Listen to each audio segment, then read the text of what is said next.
Guys, I'm not a huge fan of those, the genre of edgy shooters like Hatred or Postal or whatever, where you just go around town murdering people, but I wish there was a American lawn care simulator in which the goal of the game was just going around and killing every single person who outside of your window is using a diesel-powered lawn care equipment to make the noise at 9 a.m. Do Europeans not have this shit? Because it's like a universal thing in America. Like, every single piece of lawn care equipment in America is run by, like, a massive diesel engine, and you can hear it from, like, 5 blocks away.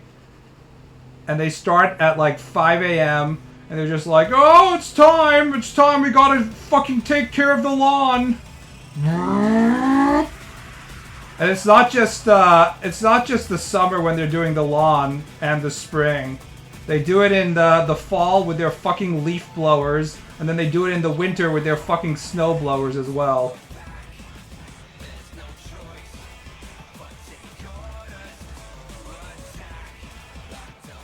It's just like an endless stream of noise. At least in the winter you can fucking close your window, or you have your window closed. In the summer you're trying to escape the heat a little bit by having the window open, and it's just like, oh fuck. He is grinding, yes.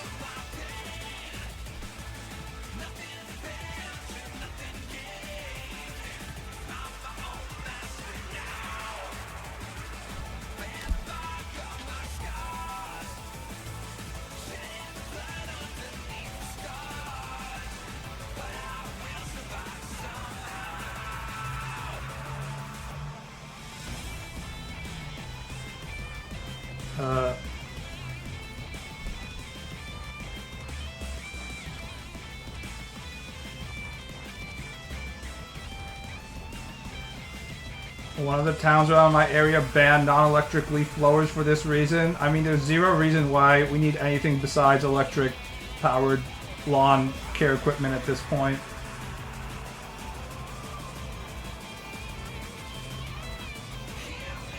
Although I'm sure there's like some giga boomers who have their classic John Deere ride-on lawnmower who are like, nah, electric lawn maintenance equipment doesn't have the soul.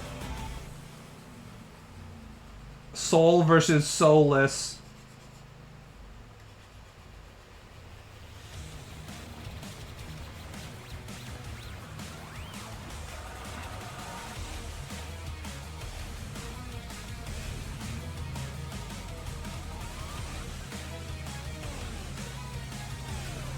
Say what you will about Northern California, they certainly do a good job of banning things that they find unpleasant, like, I don't know, refugees living there, and also noise pollution based on loud diesel equipment.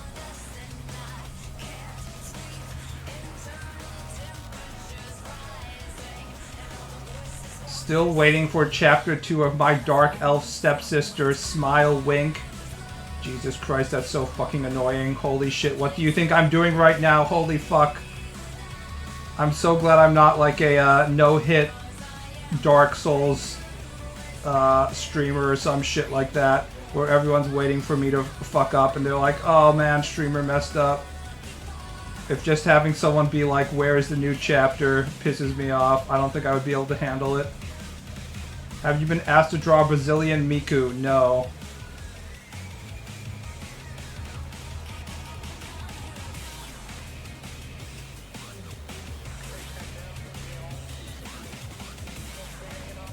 I haven't been on Twitter in a while, honestly, because I don't have really anything to post. I noticed I don't really go on Twitter to actually browse it anymore. I only go on Twitter if I have something to post, so...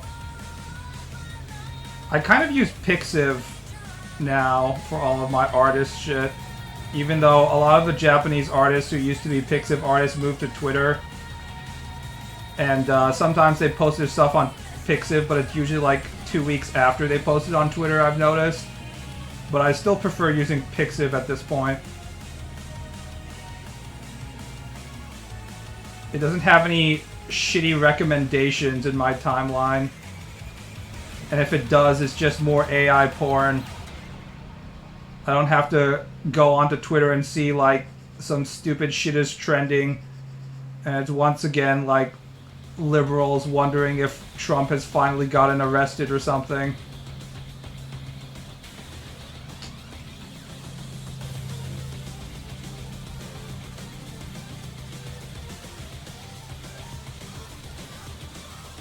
Where does Final Fantasy XIV Catgirls and Aura fall in the BB universe? Are they as desperate as elves?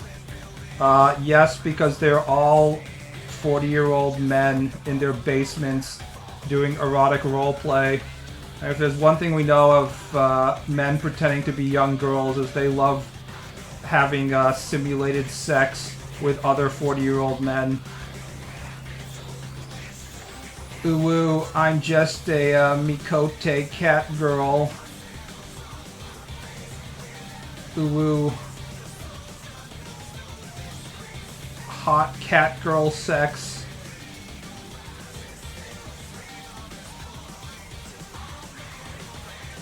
Wow.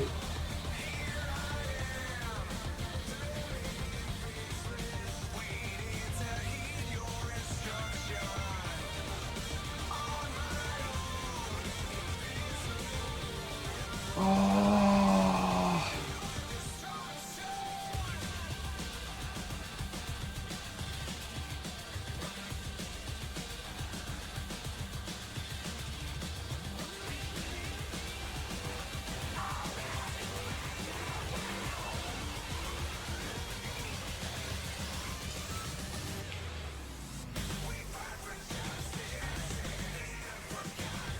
Trace.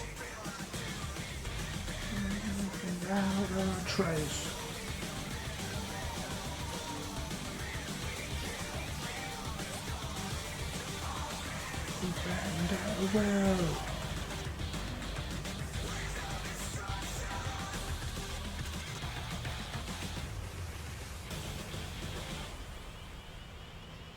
When I hear this song, Wind of Destruction, from Metal Gear Rising: Revengeance, all I can think is how incredibly based Kojima is.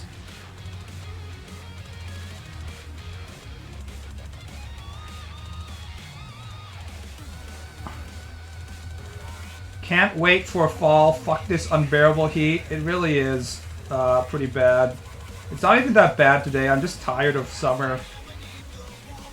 It's just like one more heat wave. If we can just get through one more heat wave, then the highs will be in the 70s. And I'll finally be free of this fucking awful summer season. It fucking sucks.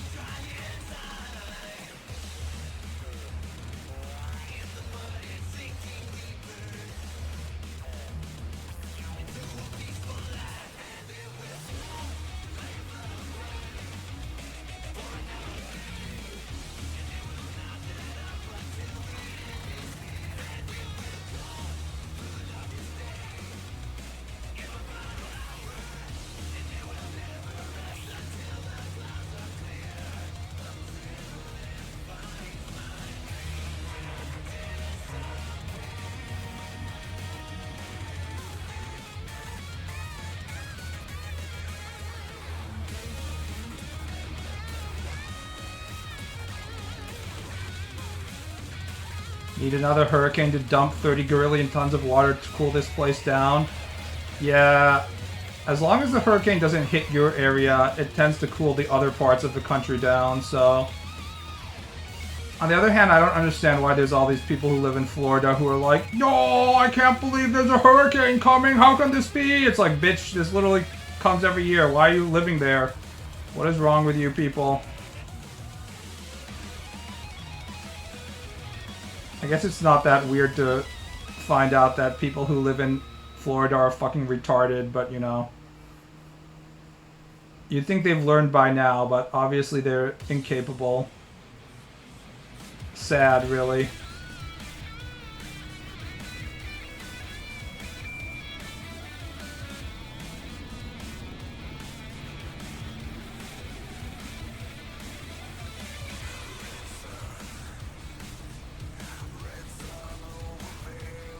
All that sun fried their brain. I mean, they're mostly transplants, so I always assume that it's retarded people that just want to move to Florida. They self-select for being retarded.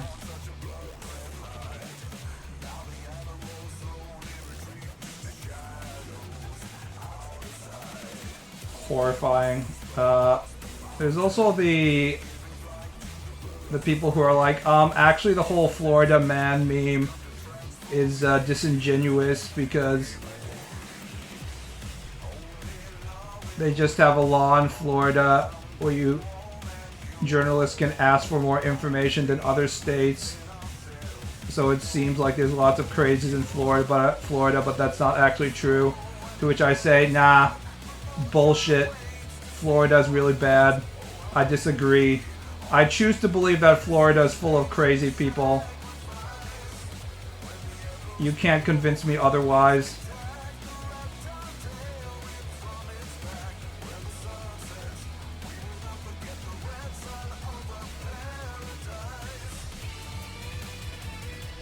I've never been to Florida, but I've already decided that it's full of fucking meth heads and insane people, so no one's gonna convince me that the Florida man meme isn't real.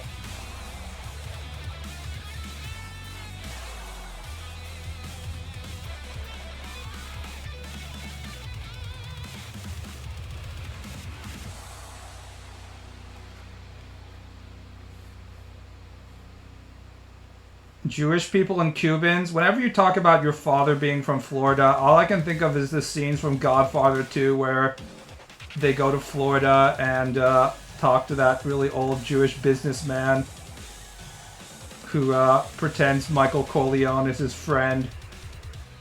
And then like 10 minutes later, Michael Corleone he's a fucking snake in the grass or some shit.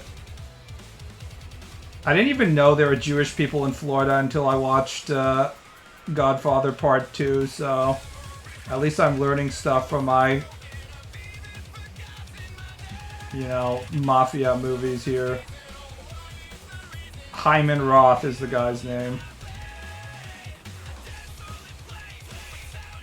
He's like, oh, I'm getting so old. I want to hand my empire to you, Michael. And later Michael is like, Hyman Roth is pretending like he's gonna die soon, but he thinks he's gonna live forever. I'm like, ain't that true? If there's one thing we know about anybody, really, is that nobody is ever actually like, I'm gonna die soon. Let me pass my shit down to you. It's like, nah, everyone's just like, nah, I'm gonna live forever.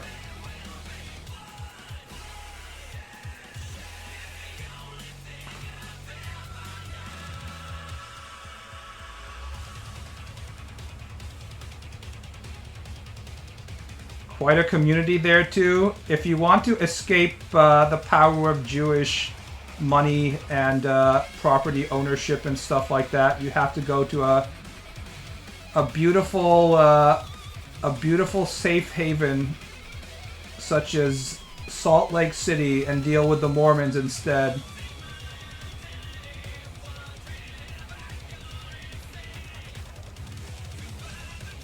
Think they're afraid that when they hand over the empire, they'll get whacked? I mean, they'll get whacked either way, but I'm talking about people in general. How many people do you know, old people you know, who are like, yes, I'm growing old. It's time for an old man like me to step into the sunset. Let the young people have their turn. I've done enough in life. No, every single old person I know is like, no, I still got it, guys. I still got it. Nothing, no deterioration here. It's the children who are wrong. 1 in 10? Yeah. The Democratic Party is kind of pretending like Biden was like willingly stepping aside when he literally had to be dragged out of his post by Nancy Pelosi and Obama basically fucking him in the public. Basically, the entirety of the Democratic Party had to turn on Biden to get him to step down. And even that is like a best case situation, because if it was Trump instead of Biden who was being asked to step down, he wouldn't have stepped down even if the entire party of Republicans was telling him to get out of there. That's how entrenched old people are in their belief that they're just as good as they used to be.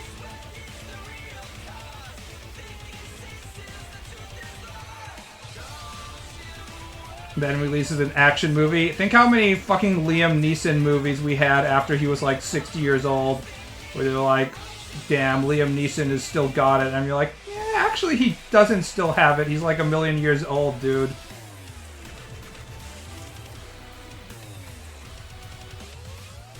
As someone who enjoys Liam Neeson when he's actually young, like in Rob Roy and stuff like that, it's actually kind of sad how long he was asked to hold the action movie belt after he was basically a senior. Sylvester Stallone? Yeah, Sylvester Stallone is more guilty of this than Liam Neeson because he was making the movies himself. At least the Expendables were sort of self-depreciating until they weren't. They were self-depreciating for a brief period of time, and then they were like, nah, in fact, we aren't old at all. Holy shit, he's 72, Jesus. It seems like everyone's 72 nowadays. All the old people, none of them have retired, so we have all these 70-year-olds just sort of eating up space and oxygen still.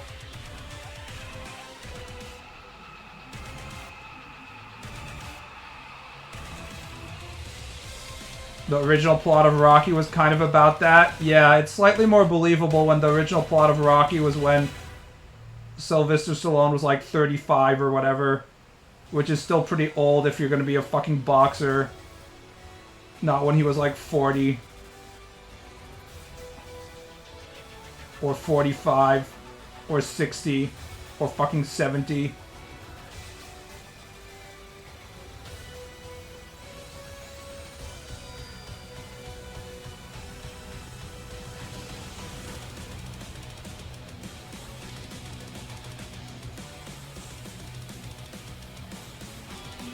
Dun, dun, dun. Dun, dun.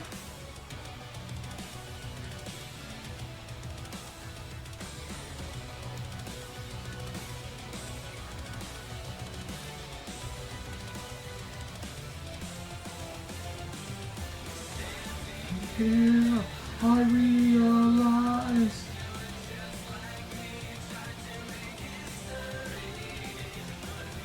It was 30 in Rocky, I'm pretty sure. Yeah, that's sort of over the hill if you're playing any kind of sports. Just want one shot. Violence needs violence.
What takes the most and least amount of time when you're drawing the manga? It kind of depends.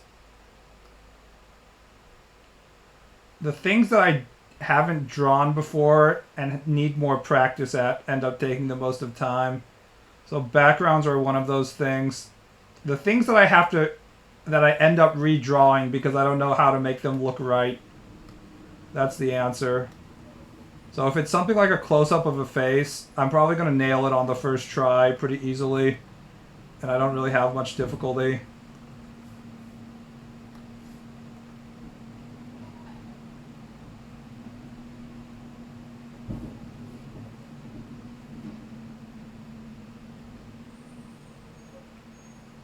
You finally decide to do it. I was sitting here waiting to see if you do it. I don't know what you're talking about.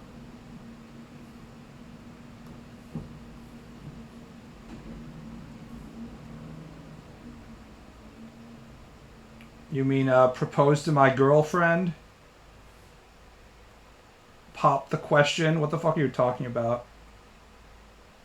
You use an XP Pen Deco Pro, right? Yes.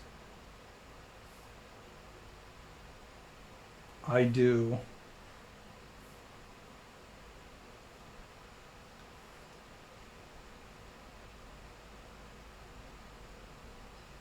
Use the rectangle tool to delete stuff? Fuck you. I use the rectangle tool when I have rectangles. Sometimes I use it, sometimes I don't.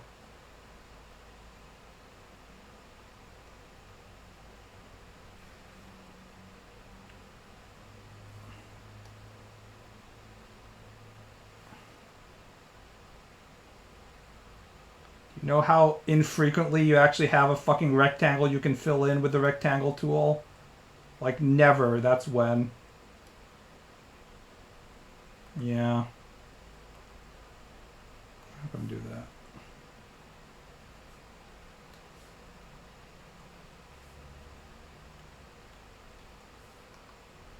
Feed me your grumpiness. The only people who can complain about my inefficiency drawing stuff are people who are going to help me as an assistant and do the assistant busybody work for me. If you're not going to draw the backgrounds for me, then you can shut the fuck up. There's also the lasso tool. The lasso tool doesn't do shit. Selecting stuff is a fucking... It's a fucking trick, guys. You can't make a clean selection of a complicated object anyways. What is this, fucking Photoshop?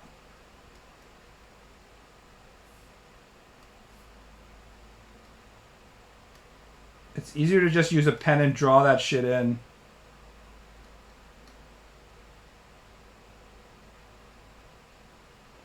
The tutorials told me to use lasso tool for cell shading. I mean, if you want to, go ahead. I guarantee you if you use the lasso tool to do cell shading versus if you just use a large brush and you actually time yourself after you've used two different methods, it won't make even like 5 minutes worth of difference.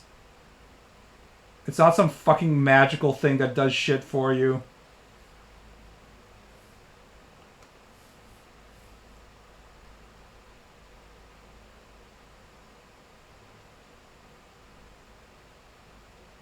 Actually, you can if you put all layers to reference layer. Bro, I don't even feel like engaging with this stupid fucking opinions, dude. Oh. When you have line work like me, you have all these fucking gaps, okay? You have gaps. Gaps are a part of the art. When you have gaps, you can't fucking close the shit with a fucking line tool, okay? You see this arm? You see how there's a big fucking gap between the ass and the arm?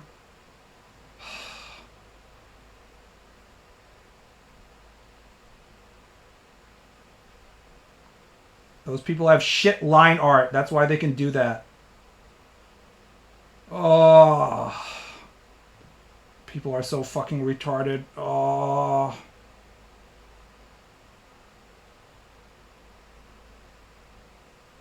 You don't think I have your special fucking tool that fills shit in fucking installed? Here. Look. Okay. Here we go. Here's a person's face.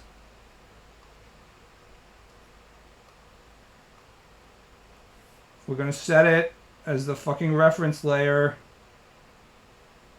And how do you even do it? I can't remember.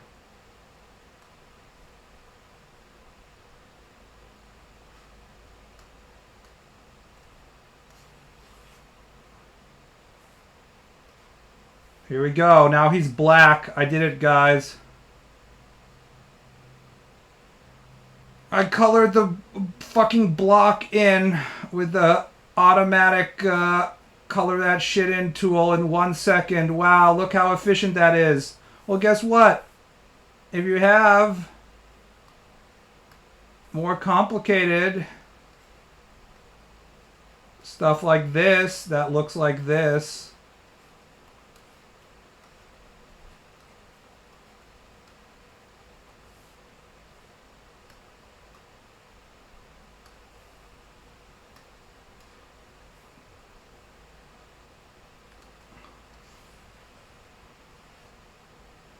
oh, suddenly it doesn't work as well, huh?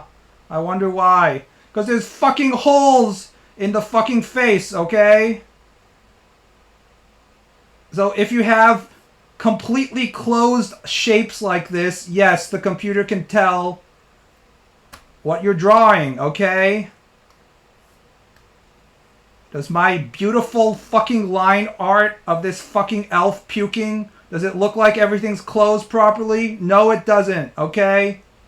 So go back to your shitty little coloring books and color within the lines for your closed drawings.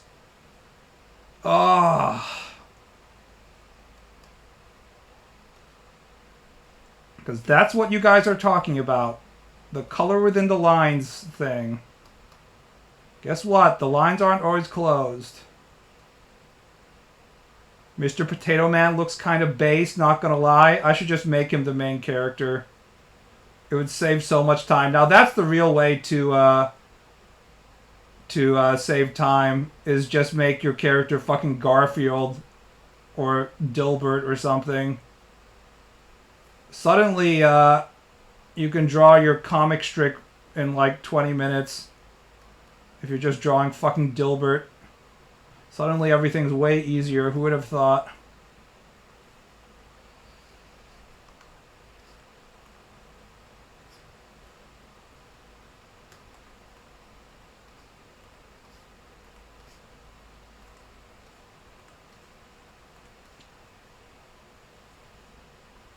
How would your dark elf girl look? Hyper simplified? There's some images where she looks pretty simplified. These are close-ups, so I'm drawing her properly, but... The Wacky Face Elf comic? That isn't really simplified, dude. By the way, all the mangaka that everyone worships, all the Western weebs worship, are all mangaka who basically kill themselves by drawing for 10,000 hours until they die from gout and, you know, their deep vein thrombosis or whatever. None of you guys are like, oh, I love this manga. It looks like it was drawn within like 10 seconds, but that's what makes it so appealing. No, you all are like, oh, Miura's a fucking god. Well, Miura's dead, guys. So maybe you shouldn't value that type of artwork. How about that?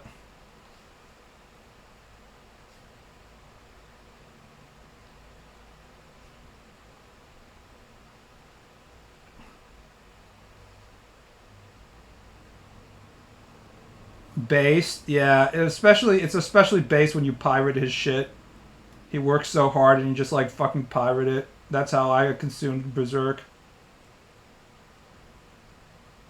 Have you watched the Chris Chan body cam footage? Yes, it's not as interesting as you guys are making it. I'm not particularly that impressed. It's fine. If you guys care about Chris Chan, good for you. I don't really care about him. I don't find him that interesting. Never have.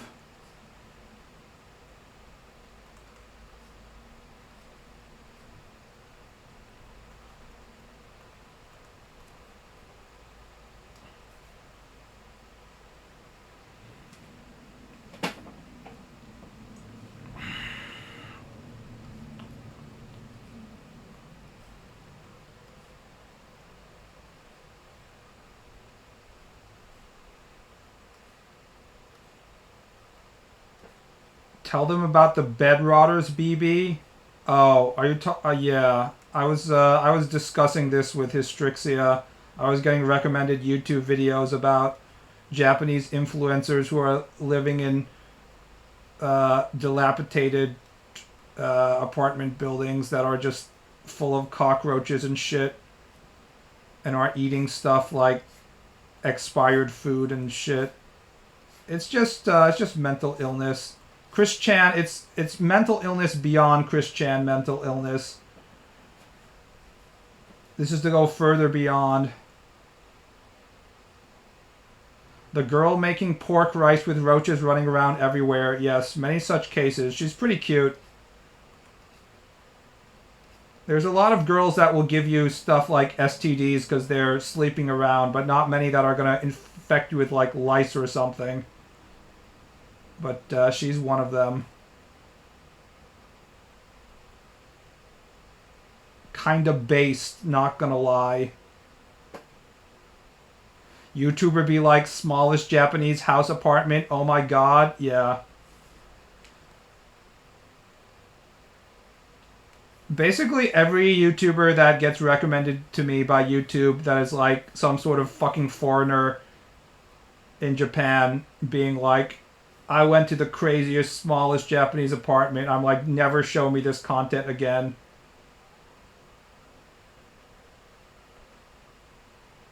I play the Gaijin card myself when it's beneficial to me when I'm in Japan, but I just like to say that all you white people who are like, oh man, Japan's so crazy and cool, just don't come to Japan.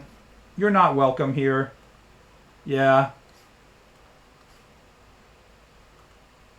There's already enough of you.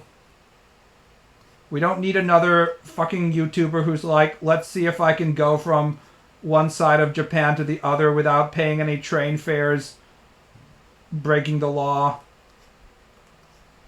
All the Japanese content has already been done. We don't need to see you go to Akihabara again.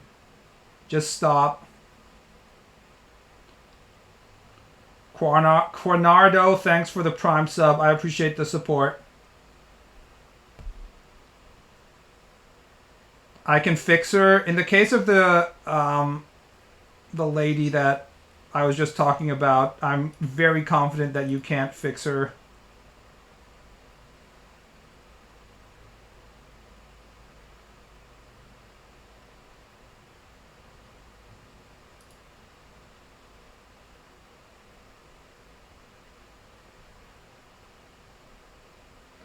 It reminds me of the porn vids where the pets would just roam around the camera not giving a fuck that they were fucking.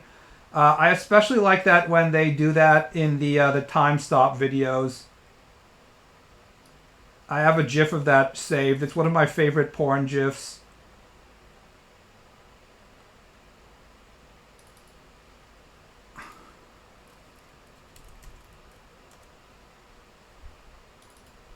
This one. Ugly bastard. Happy family. Everybody getting stopped. Time to fuck the wife. Fuck her daughter. Dog's like, what's going on? I fucking love the dog, man. The dog's just like, heh. Why were they like, we need to have a dog in this scene? And it even has a close-up of the dog being like, huh? I'm leaving now. In fact, the dog isn't even leaving. The dog's going to the cameraman to see if the cameraman will pet it. You can actually tell. The dog's like, what's the cameraman doing? BaalBud is a Gfer. Lost all respect for you. I don't care. It says it's easier to say GIF than GIF. GIF sounds too much like GILF. And I have to say GILF all the time anyways, so I can't have people making the mistake between not knowing if I'm saying GILF or GIF.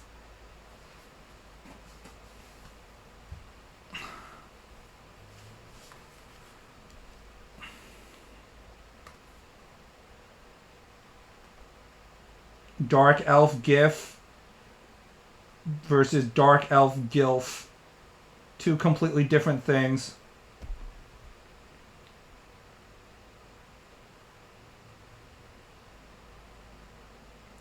Truly, there's nothing as based as impregnating 3 generations of elves at the same time.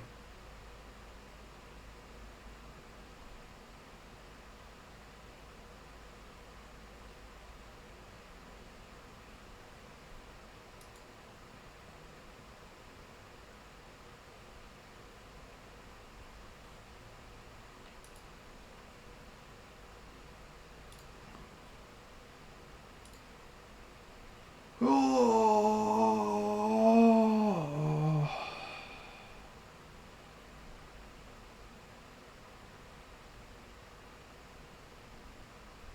I just cleaned my room. Smile. You're such an inspiration for me. Keep it up, man.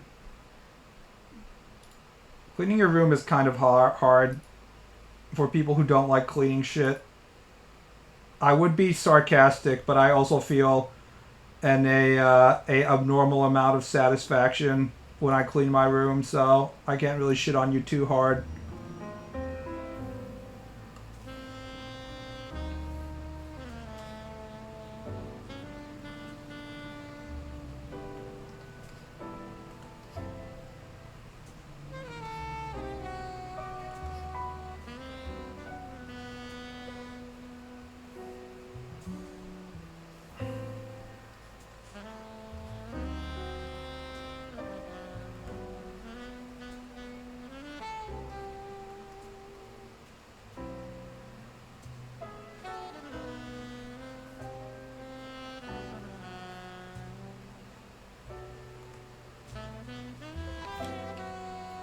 What age is a gilf elf? By my standards, elves remain young forever, so it really doesn't matter. She could be 10,000 years old. Great great great grandmother elf.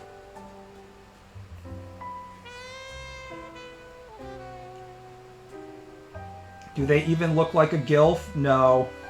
They're still extremely fertile.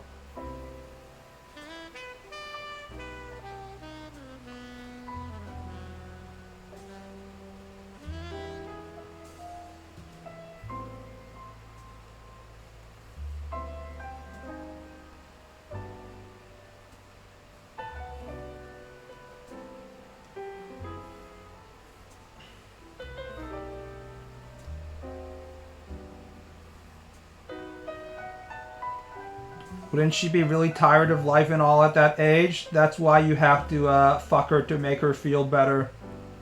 Many such cases with the elves. It's the responsibility of humans to make the elf feel better by sticking your penis inside them.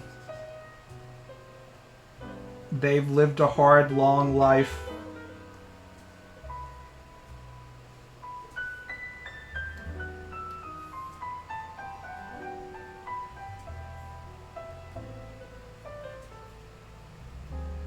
Elves age like Japanese women. They suddenly look old when they're about to die. Yeah, they just become like old trees or something when they reach the point where their mana just completely disappears or whatever. Some shit like that. Otherwise, they look hot and young.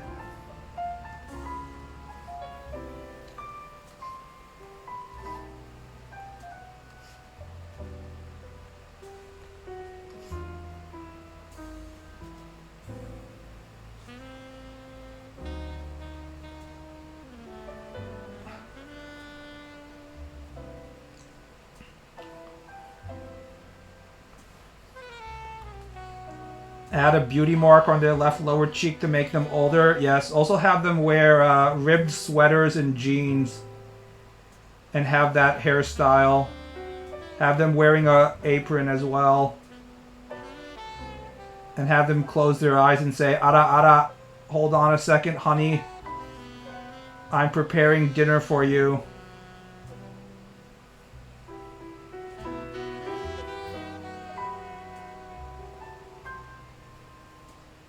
Have them casually mention how they haven't had sex with their husband in 1,000 years.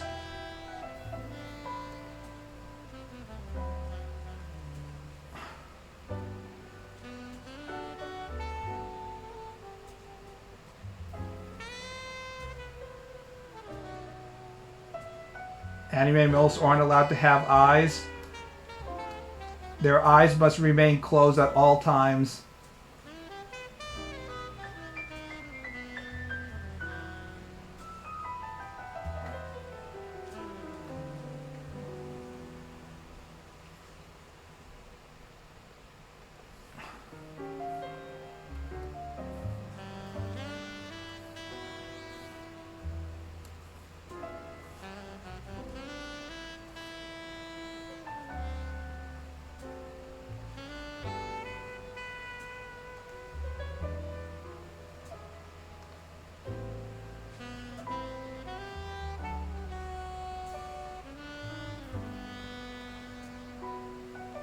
Gonna assume a human husband.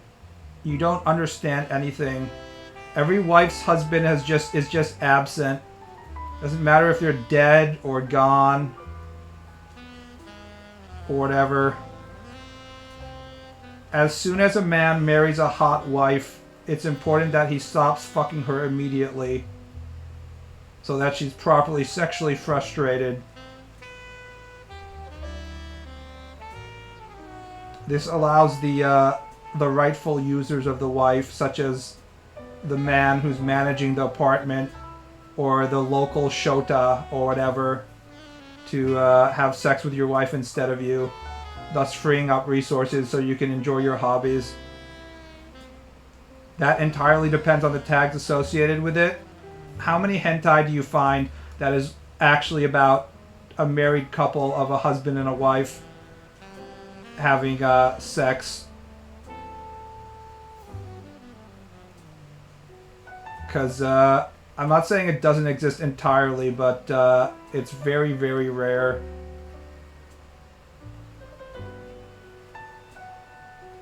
Very rare. Not a lot without NTR. The only times a married couple has sex is so that later the big tanned Gyaruo guy can come into the house and fuck the wife instead, and she's like, oh my god, your penis is so much larger than my husband. Name a hentai in which a married couple has sex and the entire hentai is about getting your wife pregnant. And that's it. Very rare.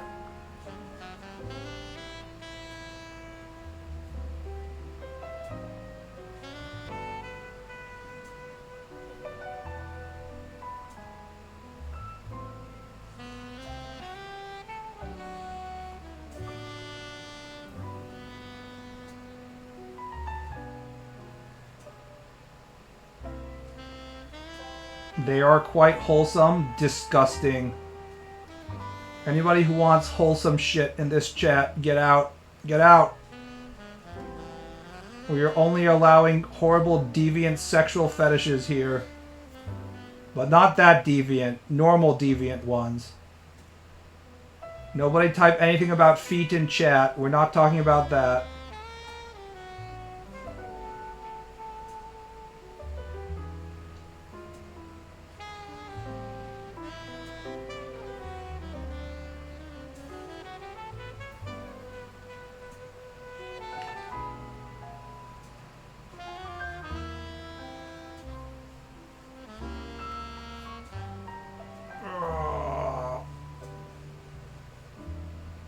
Deviant fetishes like tomboy childhood friend, yes.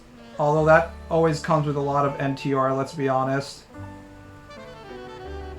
Main character is always like, huh, I wonder what Chitose is doing with her volleyball coach.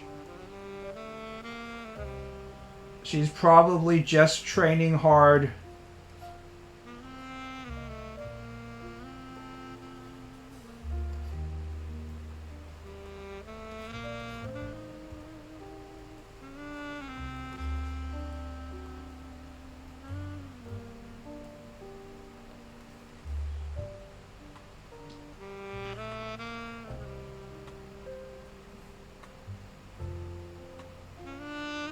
You want the fetishes of those weird-ass smut manhwa? Let's be honest, even the fetishes of the weird-ass smut manhwa are just straight-up copied from Japanese hentai.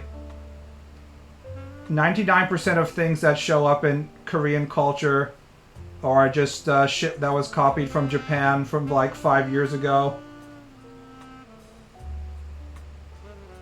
Koreans definitely like NTR even more than Japan, but they definitely didn't invent it, not the least.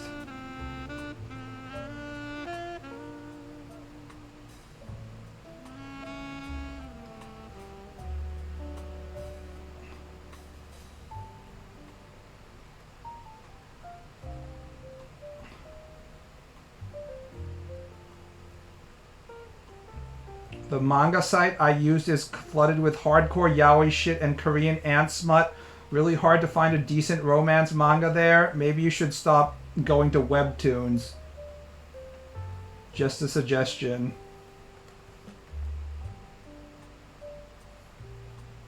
Perhaps, does the website that you go to perhaps ask you to scroll down when you read this manga? Because that might be the problem there, my friend.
Have you read the Dark Souls manga yet? No, I don't read anything. All I do is just sit and draw this shit with YouTube on in the background.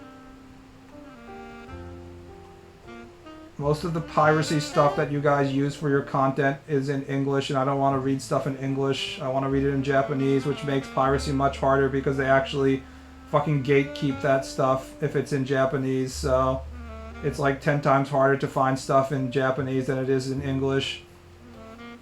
The Japanese publishing companies actually try and prevent their own citizens from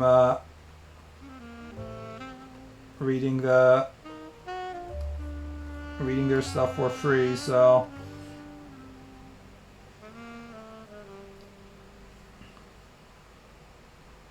I have to take a piss. I know I just started streaming, but I drank a shit ton of water because it's hot, you know. Be right back in a minute.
Ah. Ah.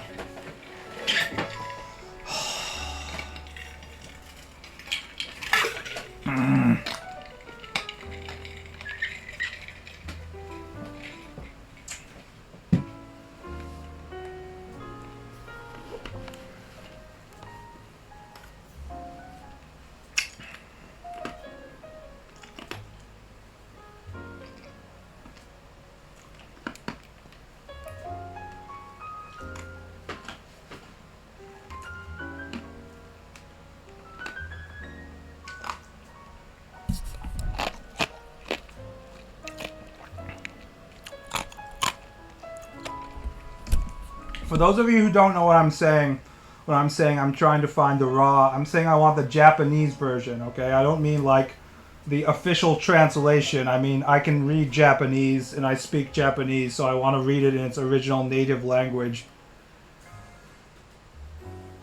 If you don't understand, I'm different from you weebs out there who have to deal with all your shitty fan scantillation stuff where you get a translator's note talking about stuff, or the localizer puts in a fucking Sonic meme or something like that. I'm not like you. I'm different. No one actually reads Japanese. I do. None of you guys do, but I do.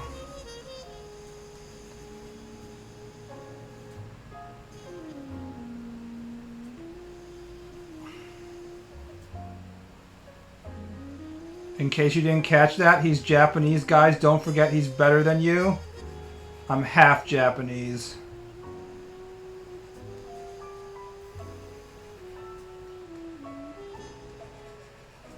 I have all the strengths of being glorious Nippon, but also all the strengths of being white gaijin Pigu.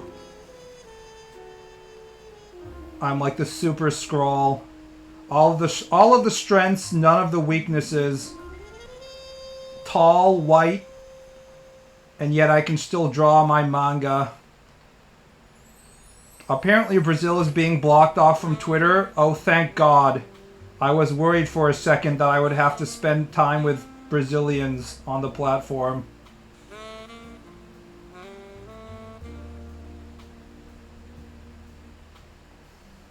Why is Brazil getting blocked off from Twitter? It really seems like I guess it's time for me to move on from Twitter, considering I've been told that Europe is going to block Twitter next, so I think I'm kind of fucked. Elon Musk didn't want to pay money or some shit. It really is over, isn't it? I don't know what website I should be using going forward. There doesn't seem to be like a obvious Twitter alternative that I can just turn to and rely on.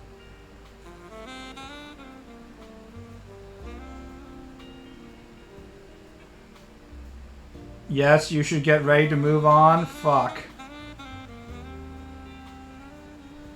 It really is dying, isn't it?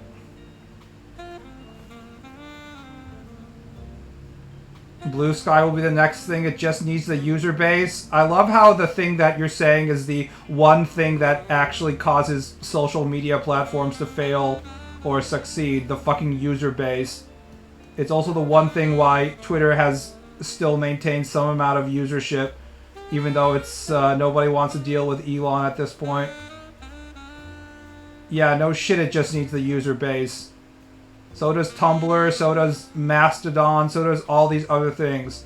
So people need to just choose like one fucking platform and go to that thing. I mean, the next biggest image-based platform would be Instagram, right? But I don't think they allow you to post shit like in a manga format. I don't think anyone posts their manga on Instagram, right? For various reasons, so I don't think that's actually an option.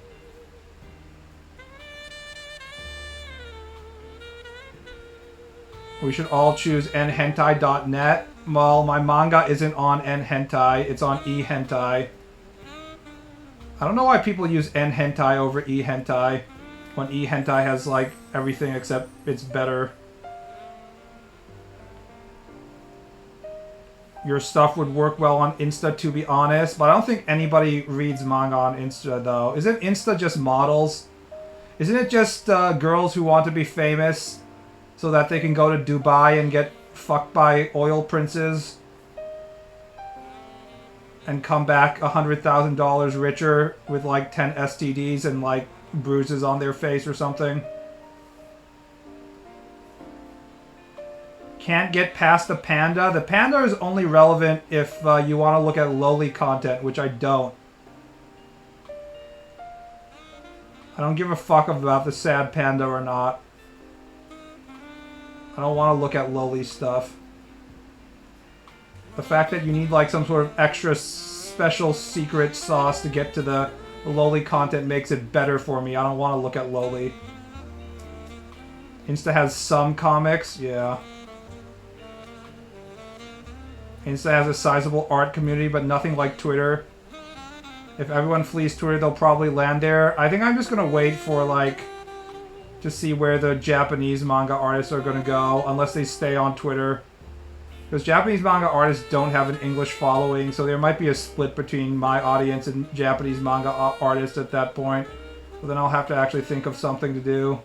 I have a shit ton of European fans, so if it's actually going to get blocked in the EU, it's kind of like donezo for me.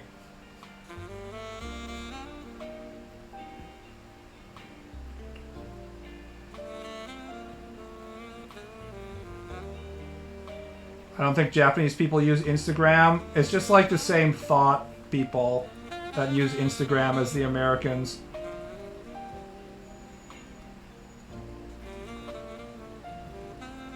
They say the term Insta.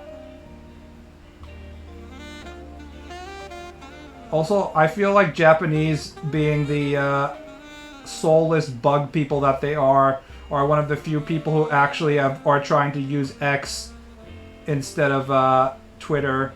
Although it's much easier to type that one letter X in Japanese than it is in English, than typing out Tsuita. So I can see why it's more convenient from them.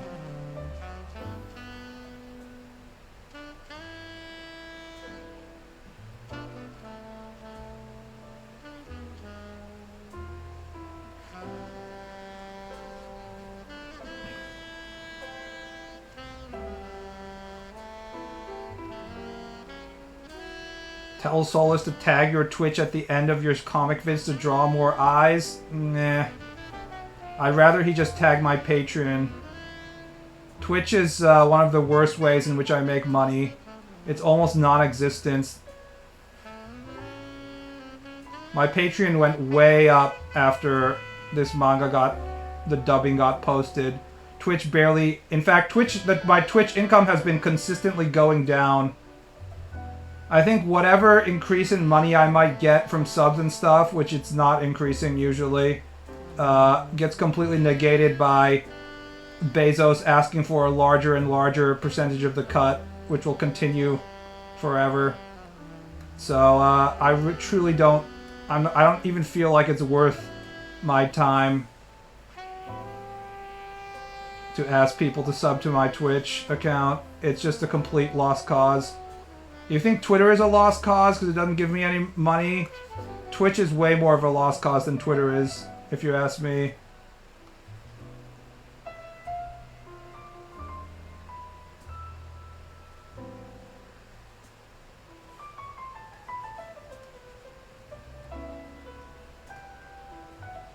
I'm not a fucking streamer. I know, see, you guys are really biased because you're the dumbasses who actually shows up in this stream and thinks I'm entertaining enough to listen to just me talking.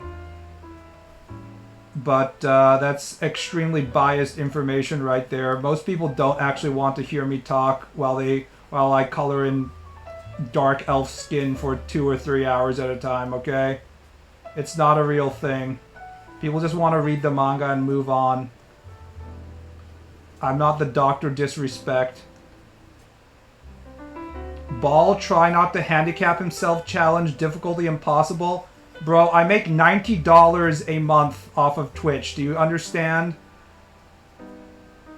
Approximately the amount of time I could be making by door dashing for 4 hours, okay? Don't be silly. If you can have over 50 viewers constantly, you're entertaining enough to make it into a career. No, you're not. Are you fucking retarded? Did I not just... Are you not listening to me? You know how much money Twitch gives you? It gives you nothing.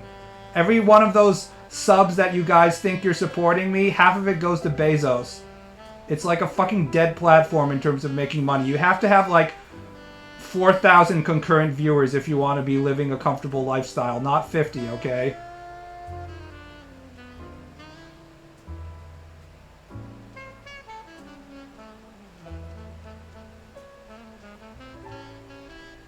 Jesus Christ. If anyone's like, I'm gonna make my job as a streamer, I'm gonna become a Twitch streamer, it would be like, what the fuck is wrong with you?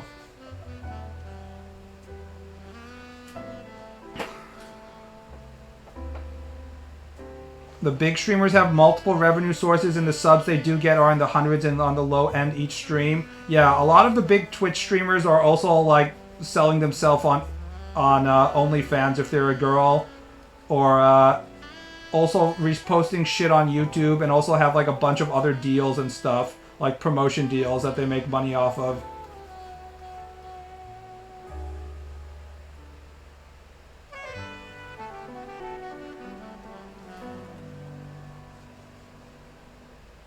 Kai Cenat made several $100,000 streaming Elden Ring. What, was he paid directly from Software? Or I guess it would be like Bandai Namco or whatever, whoever published it.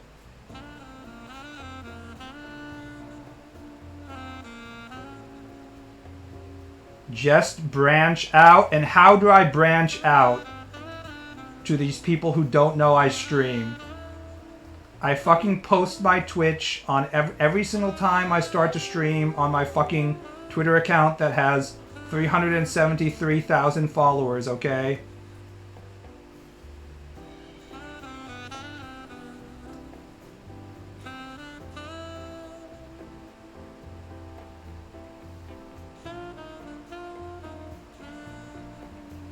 One of my favorite, or not one of my favorite, the only VTuber I follow, I started following her because she had a video where she explained how she used $60,000 worth of her own money to advertise herself, and the increase in viewership and views she got from like wasting her life savings, and it was like fucking pathetic. It was hilarious.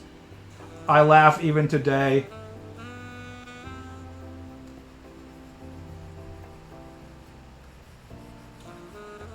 She broke down like the yen she spent versus the number of views she got on each video. Who? It was a VTuber called Mochizuki Himari, and then now she has a different anime avatar because her entire the company that was supposed to be managing her fucking went bankrupt, and they took all the rights to her avatars with them. Hashtag just VTuber things.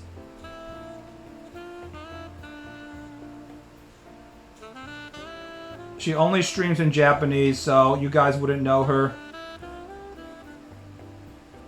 Again, I know Japanese, I'm not like you.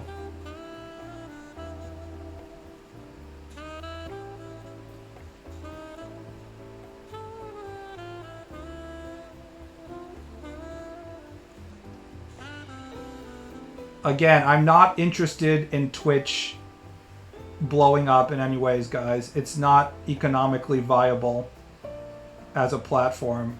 I don't think you guys understand how uneconomically viable Twitch is to me. If you had... It's not like Twitch is my... See, because you guys are here on Twitch, you somehow seem to think that Twitch is actually valid, but it's not. If you had a job in which you got to keep 95% of your money, a job in which you got to keep 80% of your money and a job in which you got to keep 50% of your money, would you really care about the job in which you got to keep 50% of your money? No, you wouldn't. That's what Twitch is.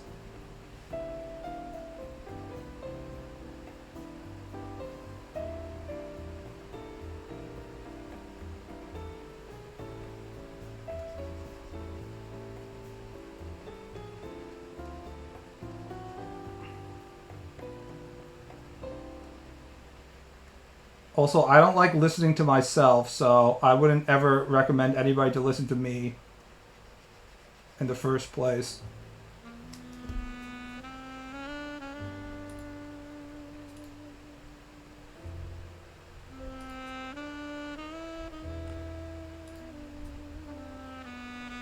You're saying is that you do this because you like us? I'm saying that I do it because I have figured out specific parts. We have 72 viewers, yeah. You know how many viewers I had when I first started streaming on Twitch, like the first day? I had like 200, okay? So a lot of people actually checked into the stream to see what I was like, because I had a following, and they were like, nah, I don't want to listen to this guy. Okay? That's all you really need to know. Twitch is not a real platform for me. People are not interested in me as a media personality, okay?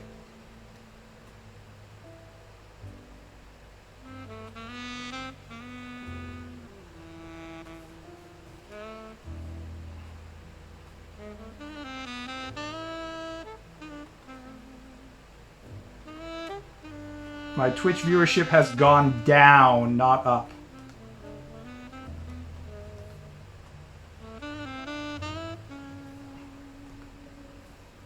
I like how the vomit looks uncannily close to how you used to draw cum on smut images. They're both kind of thick juice. It's not very runny.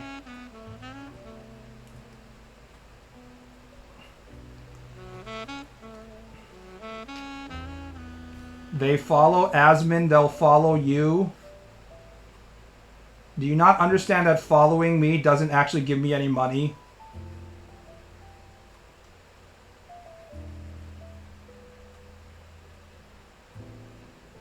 Then why are we here? To suffer. Just to suffer. That's why we're all here.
Whoa!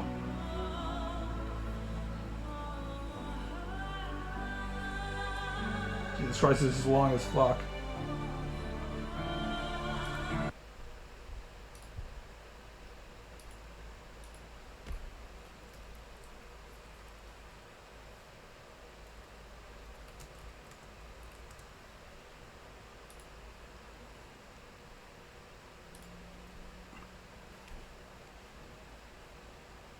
The best thing about Metal Gear Solid 5 is the trailer. Yes, I like when they said, Snake, you have the phantom pain. Truly, we are the ground zeros of this military operation.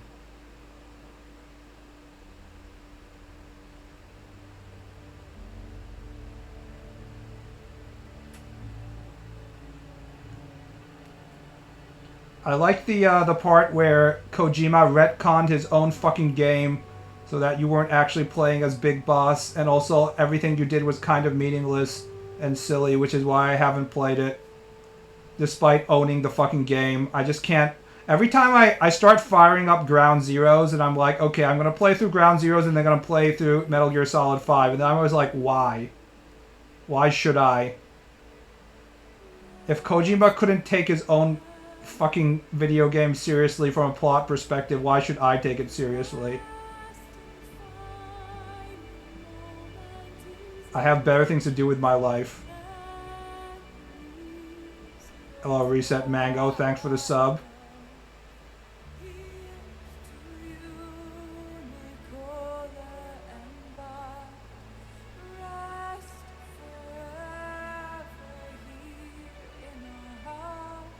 Metal Gear Solid 5 was the biggest disappointment of my life? Yeah. I can see why some people who actually got hyped for it would feel that way.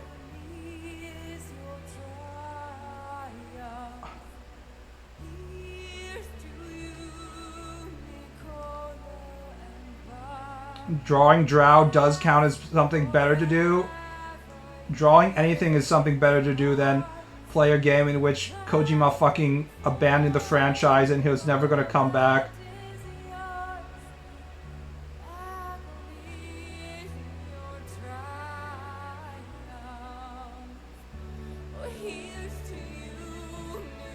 Besides, we got the Big Boss storyline.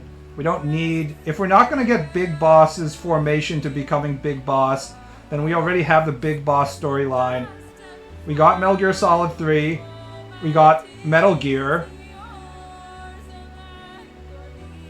And we got Metal Gear Solid 4. The Big Boss story is complete. We don't fucking need Metal Gear Solid 5.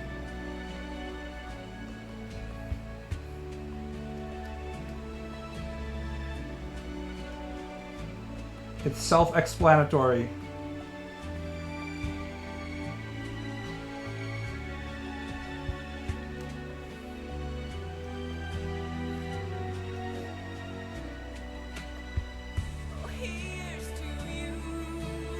Cola and Bart.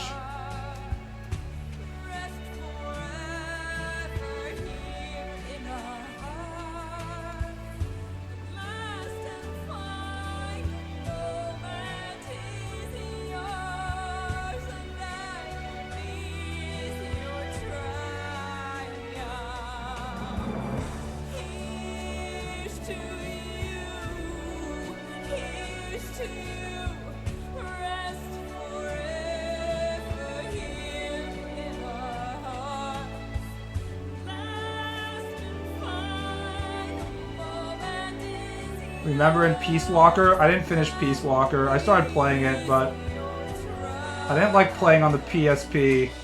And then I started playing it, the remastered collection on the PS3, and I still didn't like it. I just don't like playing handheld games.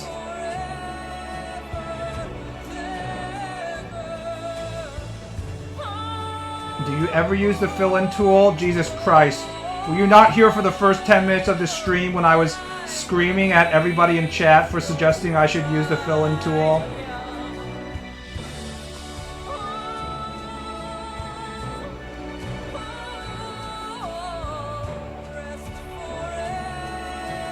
Mods, ban the following words: bucket tool, fill-in tool, magic lasso, what else?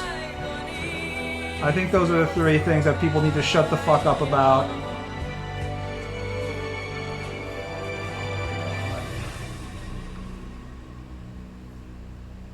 Here's to you, Nicola and Bart. Oh, this is the Metal Gear Solid 4 version. Interesting. Not the Ground Zeroes version. I thought it sounded different. You have to admit, when this showed up for the Ground Zeroes version, it was hype as fuck, right? Like, this trailer... Like, Kojimbo really knows how to get you going. What was this? Was this like Gamescom or something? Or E3, when E3 still existed? People were like, oh my fucking god!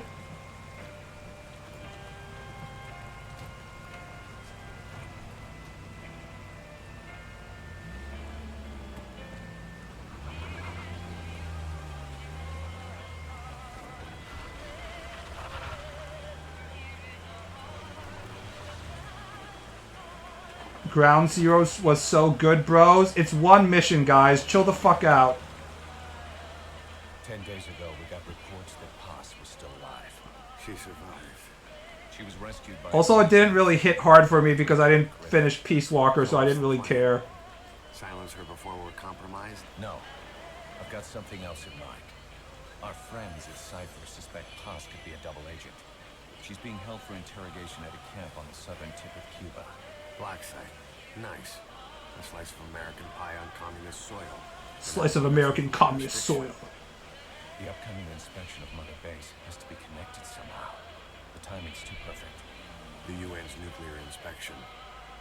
My guess I mean, look how hard they go on the lighting, too. We're an army without a nation. Why can't all these other high-budget games like Call of Duty look like this, you know? It's the same subject. And yet, like, the presentation doesn't look as good, you know? It's weird. I know it's like a different engine and all, but... Fox! If she's still alive, we need her on our side.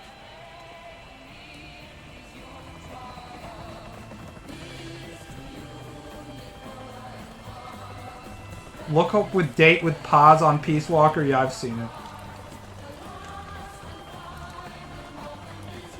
Zoomers all care about going in ASAP and don't care about stealth. Or cutscenes. I mean... I only care if they're done by Kojima. If it's Kojima, I'll listen to his long-ass codec call.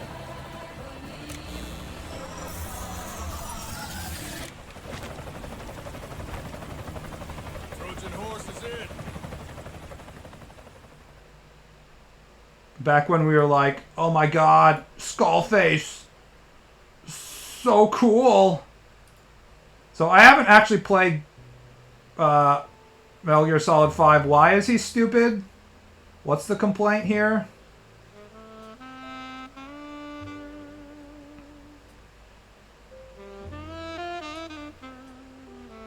Such a lust for revenge. His plan was basically to erase English. Yes, I'm sure that will work. We always talk about all the times in which Kojima, like, predicted the future in Metal Gear Solid 2, so we kind of forget the times in which he wrote something that was absolutely pants-on-head retarded.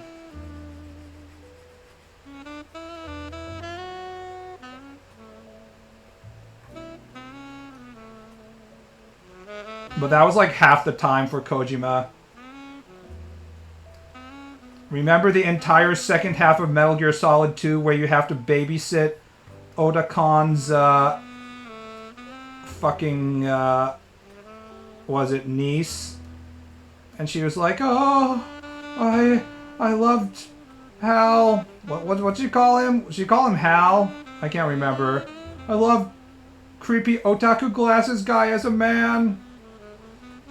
And Oda-Kon was like, "I'm sorry. I wasn't there for you. I was too busy fucking my stepmother and causing my father to commit suicide as he got literally cucked to death, LMAO."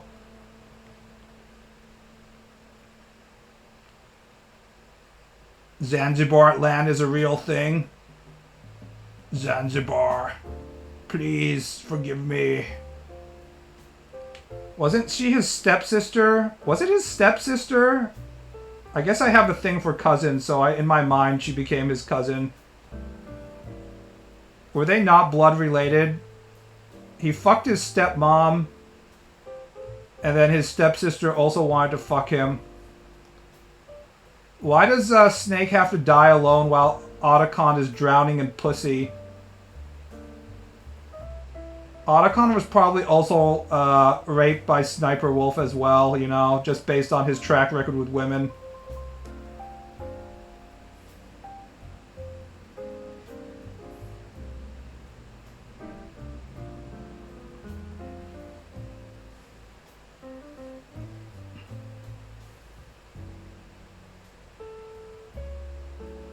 You must love Roman then. Cousin, let's go bowling. I think I did choose Roman over random Irish lady or whatever in the ending of Grand Theft Auto 4, which contributed greatly to my desire to not actually finish games which I weren't enjoying. Playing Grand Theft Auto 4 to the end provided me with no amount of extra satisfaction. It was a shit ending. Grand Theft Auto games are only good for driving around the city and appreciating the work they put into the city. The plot has sucked ever since San Andreas. Grand Theft Auto 4 plot fucking sucked.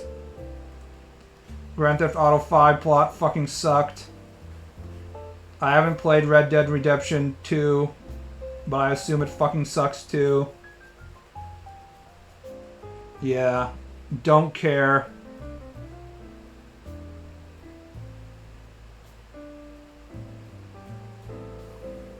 I always remember the part where the parrot starts mimicking his dead Emoto and Otacon loses his shit, mostly because I start laughing.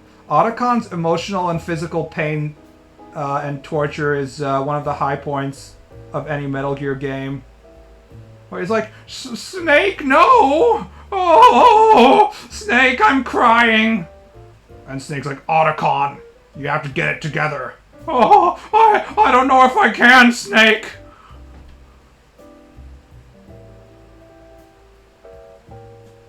GTA 6 removed the OG writer.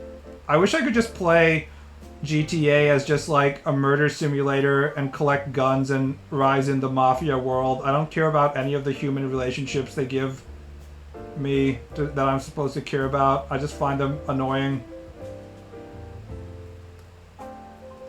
I mean, do you guys ever actually like any of the GTA characters that they present to you as someone you're supposed to like? Because I don't.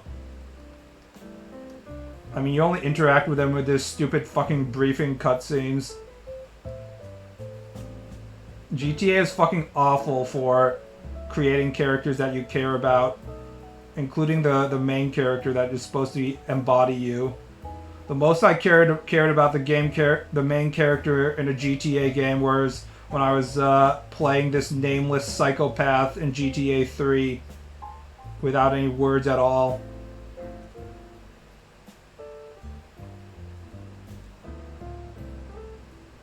Otacon is the break the cutie trope of the MG franchise. He's kind of broken from the beginning, so I'm not sure if he fits into that trope very well, but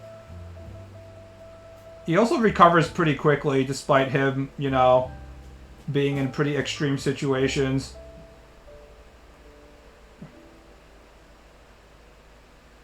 Otacon. Oh, Snake! She's not a bad guy, Snake! She's nice to her dogs.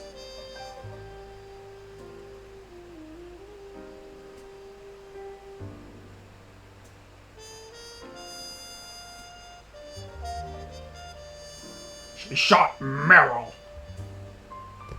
Snake. That Sniper Wolf. You'll have to find a sniper rifle. Meryl.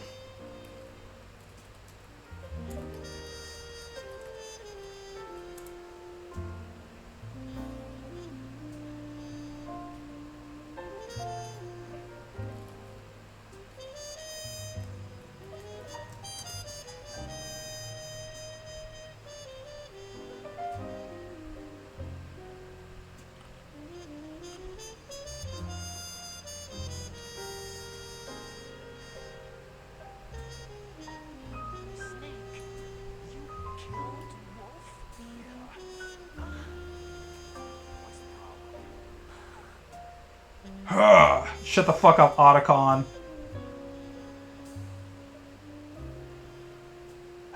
Snake?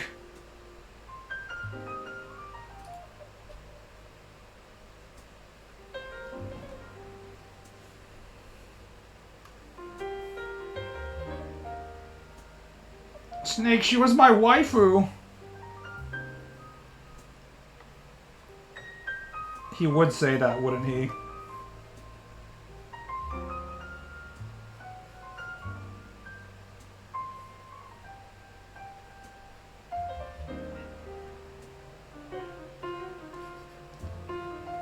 Another thing I don't like about Metal Gear is how, like, you can go completely non-lethal throughout the game, but it doesn't actually really affect the plot or anything in any way, in any meaningful way, you know? I always just go lethal because it doesn't really make sense. You're just gonna trank all these, like, big boss enemies and move on, and you're like, no, it's, I'm a good guy, I didn't kill anyone. It's like, come on, man. Stop being a fucking pussy. This is stupid. So what, Colonel Volgin is gonna wake up like 3 minutes later and you're gonna have to fight him again? Like, come on, guys. That shit shouldn't even be an option. The more I hear about Otacon, the more offended I am at the idea of my buddy telling me I'm similar to him. Yeah, I don't think he means it as a compliment, I'm gonna be honest. Otacon is not exactly a, someone that people look up to. He's just beloved because, everyone likes the not homosexual bromance that they have with Snake.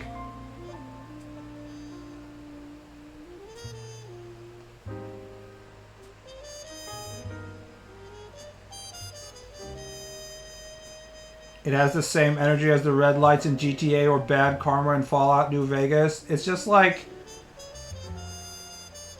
It's like a gameplay option, but it doesn't actually have any real consequences inside the actual storyline, right? It doesn't make any sense, so...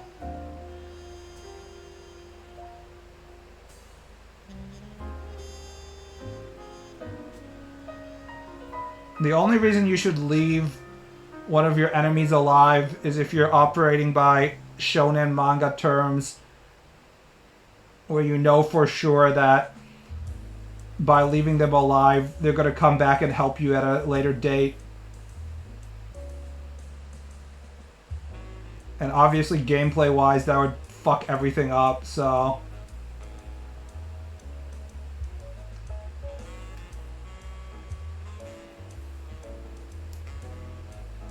You can't have, like, every single character still be alive and then show up later.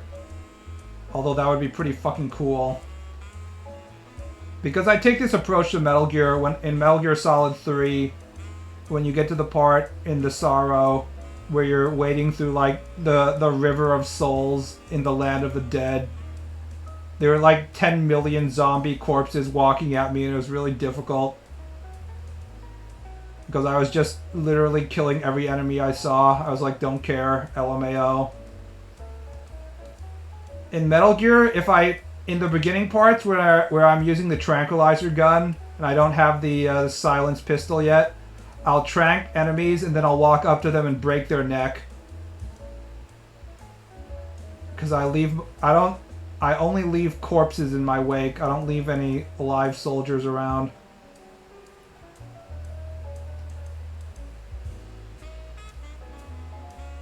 You're not a masochistic bottom. I can't tell if he's being sarcastic or not, but if anybody has listened to me talk for as long as I talk on this Twitch stream, you probably know I'm a fucking sadistic sociopath, so...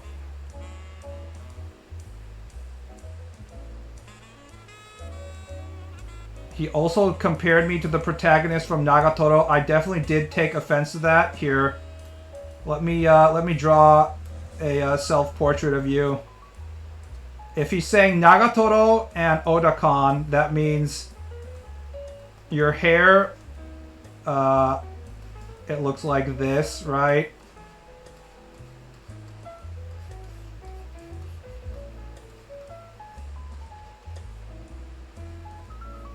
This is your hairstyle. And then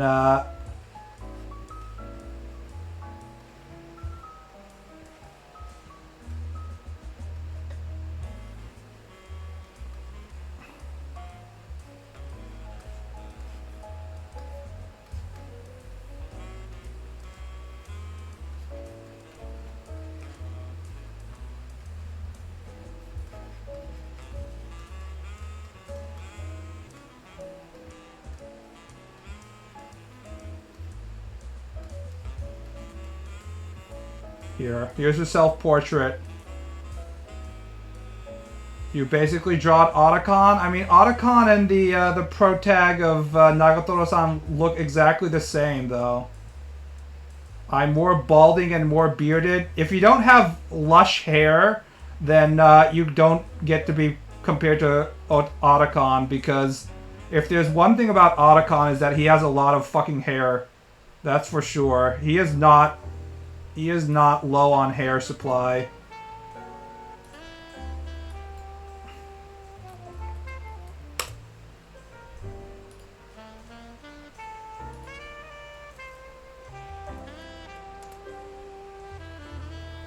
I mean, look at this guy. He's fucking fluffy. Look at how much hair this guy has. He's got a shit ton of hair. Say what you will about Otacon. Balding is the one thing that he's not. He's got lush, rich hair genes. Even when he's old, there's no sign of balding or graying. Extremely powerful scalp right here. Many men wish they could be like Otacon. Proud anime otaku. Full head of hair.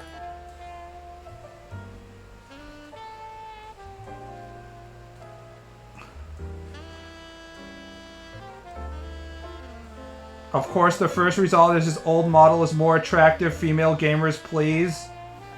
I mean, when you have an old model and a new model, the people that are sexualizing the character will automatically default to the older model because it leaves more to the imagination and the shapes are more exaggerated,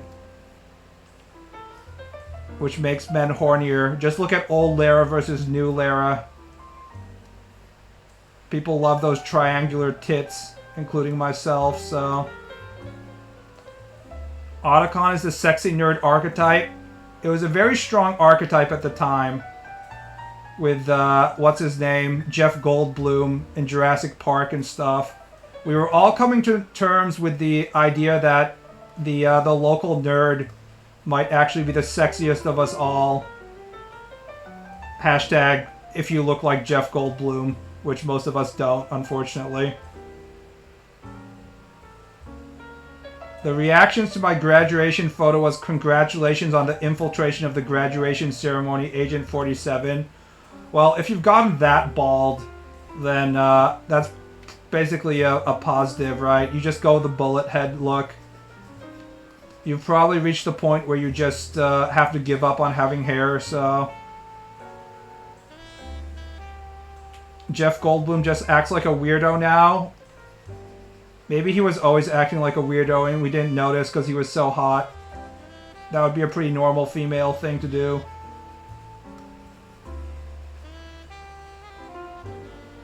The new Lara is designed to be more androgynous, though. You say that as if that's like a good decision or something. They're saying this sexually appealing character is no longer sexually appealing, but they did it on purpose, so it's okay, almost. There is nothing sadder than a balding man trying to keep hair on his head. You should go the full, like, drug dealer route, where you go fully bald up top, but then you let the sides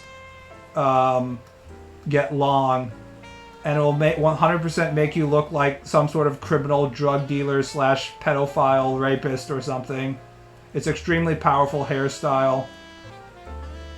The Kanan Lynch look.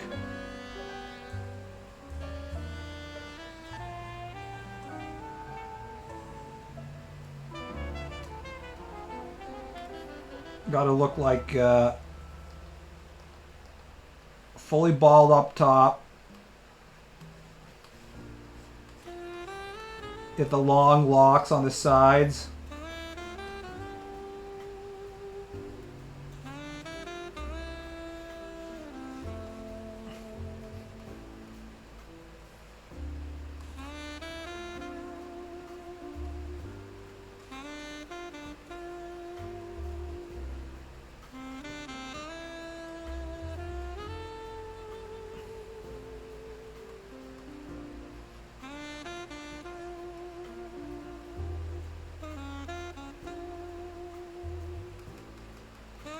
And then make sure you have a shit ton of 5 o'clock shadow stubble.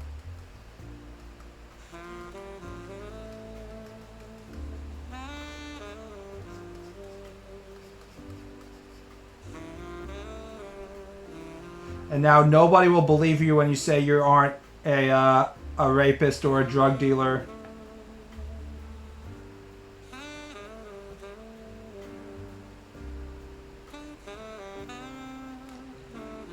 The ultimate, I don't give a fuck. Maybe even have a mustache.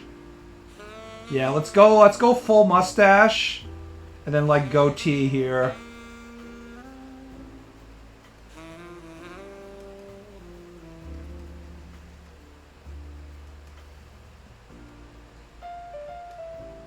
And then make sure you get your friends to call you with like some sort of Spanish nickname like El Cabron or something like that.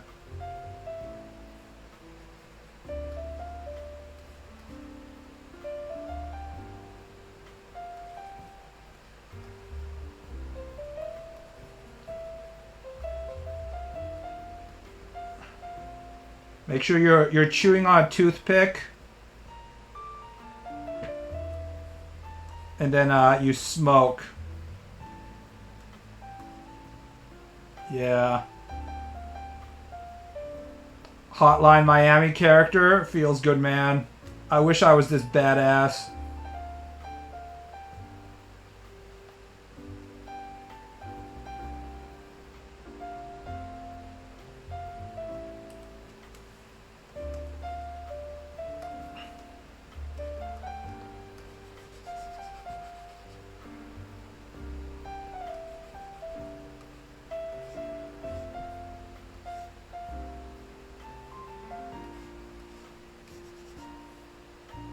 Twisted Metal 2 had Japanese release.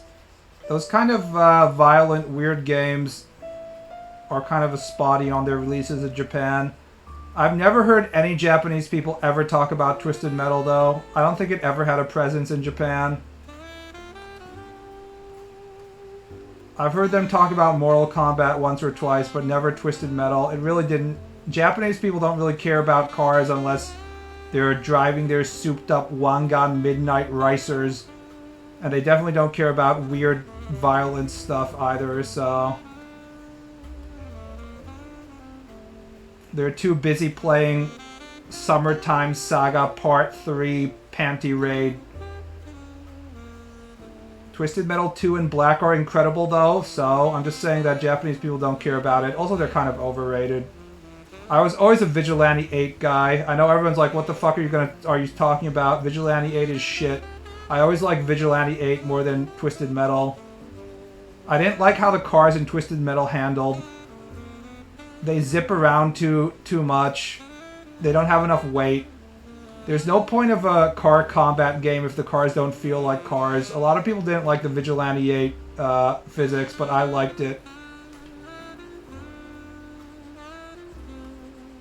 I will always sim for Vigilante 8 over Twisted Metal, even though it was a completely dunzo franchise. 1 and 2 had weight? Yeah, kind of. Sort of. They still don't feel enough like cars.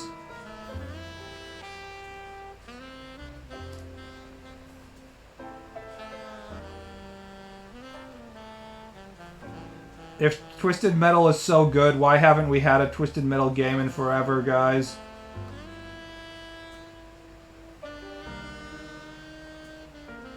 It's weird how the Twisted Metal franchise has kind of died off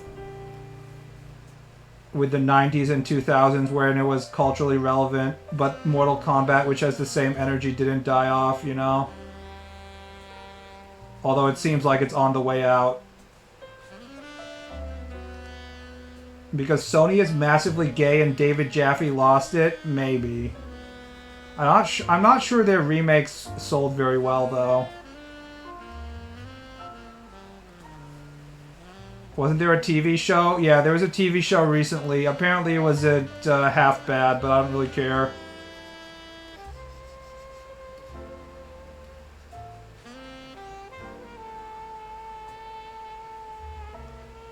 '90s, 2010s had lots of vehicular combat video. What was there besides Vigilante 8 and Twisted Metal? I can't even remember. I don't think there was that much. I think it was just those two. There might have been a few other ones. There was like Simpsons Hit and Run, wasn't there? I never played that because I didn't care about The Simpsons. Reason we don't have another Twisted Metal is the same reason we don't have another Jak and Daxter game. Yeah, people don't want fun things anymore. Road Rash. I guess Road Rash is vehicular combat, I guess. Slightly different, though. Burnout. Yeah, I guess... I don't know. I mean, I guess I should expand the definition a little bit. But one thing that really died out in general is arenas. Whether it's arena FPS or arena vehicular combat.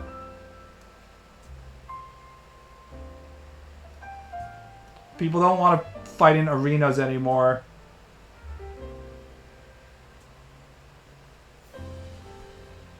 That part of gaming has just straight up died off.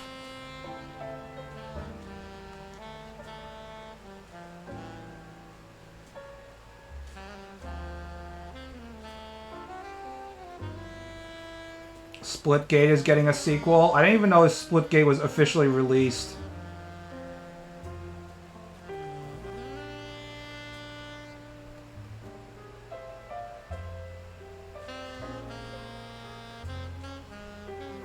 What about Rocket League? I guess I wouldn't call Rocket League an arena, though.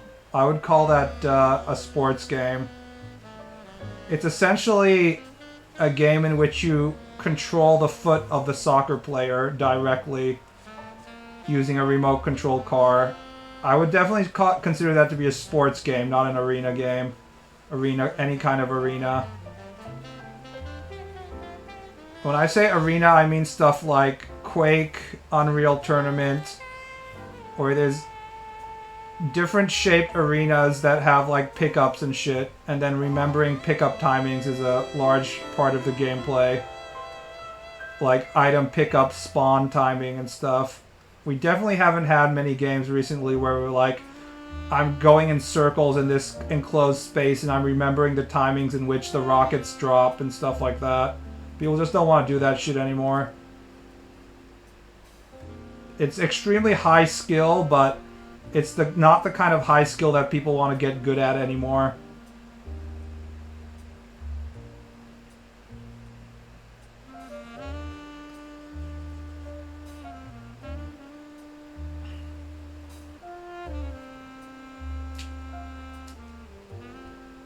I remember watching some high mobility arena FPS and remember thinking, damn, this looks way cooler than normal FPS. Hey, if you want to start playing Quake, there's a wide variety of people who are still playing it, wide variety of versions. You can play Quake right now. There's Quake Champions, Quake Live Service, all this Quake stuff. There's still enough of a player base to play it. What you're going to find is that the people who still playing it are going to be bunny hopping around the arena at 7,000 FPS, and they're going to be headshotting you with their railgun from across the map because they've been playing this genre their entire life, and you're just going to get your ass handed to you. That's what's going to happen, probably. It might be fun or it might not be.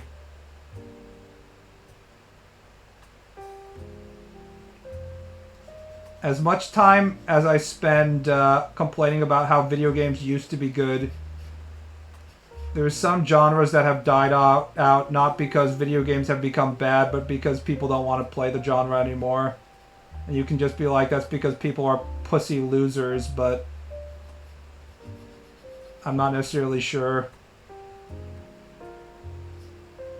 You know, I'm sure there's going to be Zoomers saying the same thing about Battle Royale in, like, you know, 10 years from now. They'll be like, where did all the Battle Royale games go? It's not fair. I just want to play Fortnite like I used to, but no one's there. Or at least I hope that's what happens. Maybe it'll still have a million players in the future as well.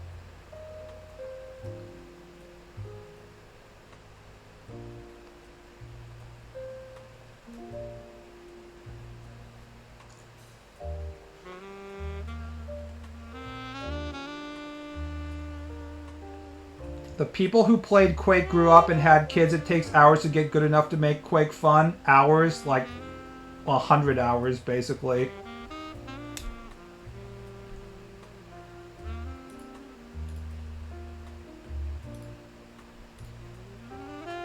Here, let me look in YouTube. Quake How to Bunny Hop.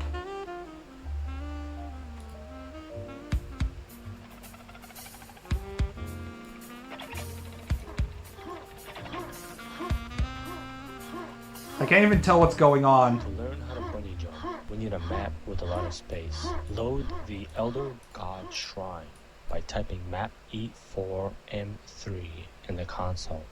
In this map, there are a lot of straight corridors and right-angle turns for practice. Find a good starting spot, maybe standing in front of a corner near the yellow armor area. In the video, the arrow keys on the screen will indicate the buttons being pressed. And the cute bunny rabbit will show when the jump key is being pressed as well. Never mind the cute stuff.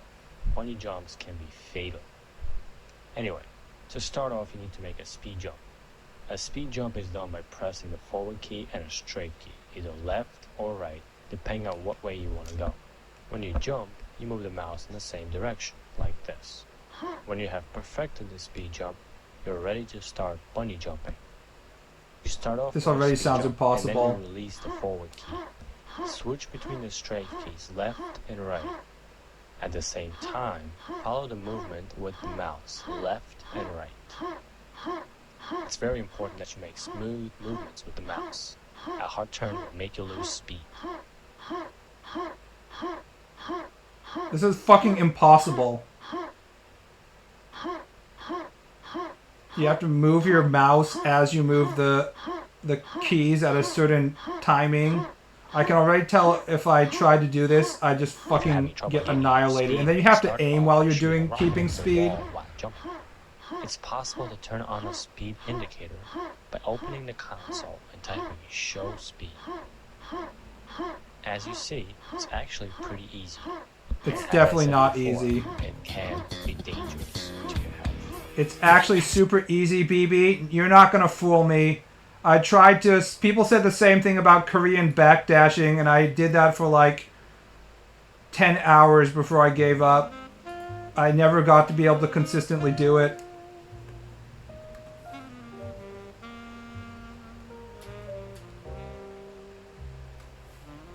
I Korean backdashed like 5 times in 10 hours.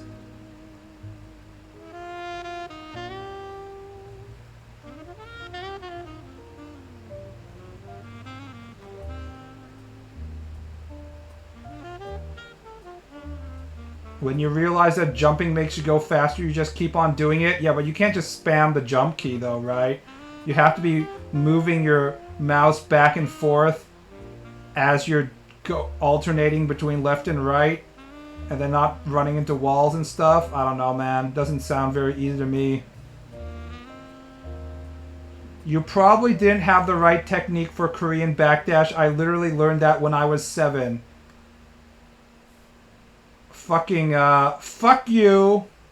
Fuck everyone who's like, no, this, complicated stick movement shit that you have to be able to do in this legacy fighting game is actually easy. Don't want to hear it. It ain't easy. You know what's also easy? Japanese and drawing. So why aren't you guys doing it? Can't you see me doing it right now? I was drawing when I was 7, so why aren't you guys? BB is like 2 inputs at the same time? Yeah. Shit is difficult.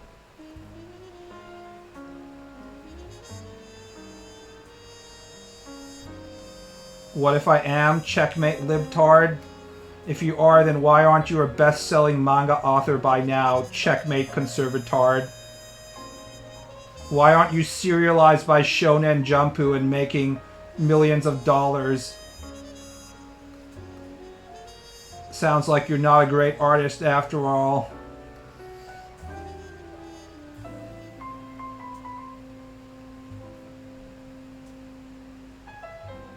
Why aren't you? Because Japanese publishers are afraid of my gaijin power, that's why. The characters I draw are too sexy. It would further lower the birth rates of Japan. Japanese people already have difficulty having sex, so when they saw all the sexy elves I'm drawing, they'd be like, damn, I can no longer get hard looking at my wife anymore. She's not a dark elf. Do any mangaka make that kind of money? Mangaka, unlike American cartoonists, make shit tons of money. Because they get paid on percentages. Oda is like a multi-gillionaire dude. They have more money than they could ever use in their lifetime. They're so fucking rich. They keep the rights to their own characters. There's no like Superman situation in Japan where the publishing company owns the rights to the thing, because it just automatically is given to the author. They might own some sort of distribution rights, but there isn't any real situation in which a best-selling Japanese mangaka is poor as fuck. They always make shit tons of cash.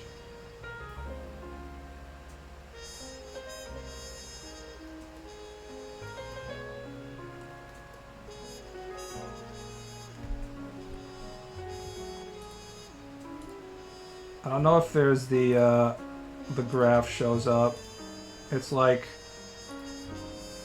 most valuable character IPs internationally.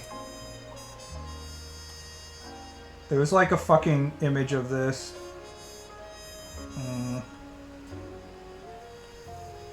But yeah, I can't remember where the graph was. But like One Piece is way up there. Like barely below Pokemon and stuff.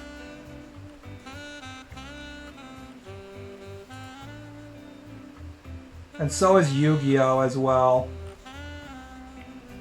It changes depending on like how you count the stuff. But when you get into like merchandising and shit, Yu-Gi-Oh! Is way up there.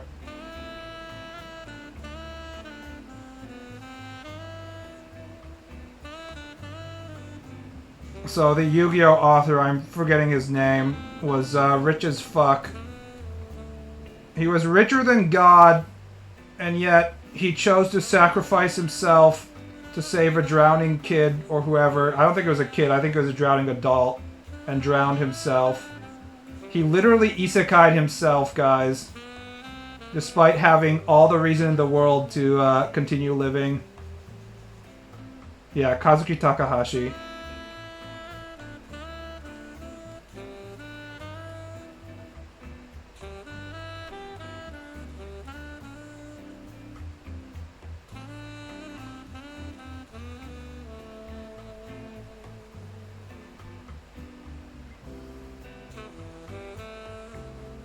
Sometimes doing the right thing, you just do it, boys. When you're a shonen manga author.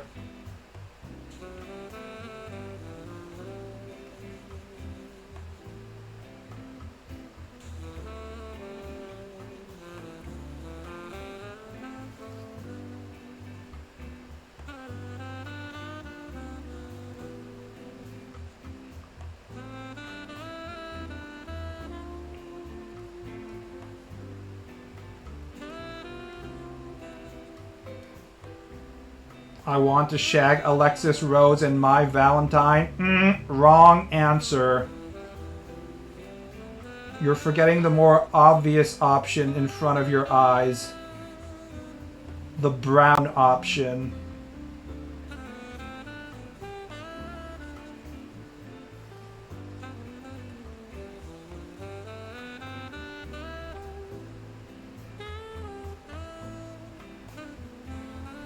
The one that I draw. Yes.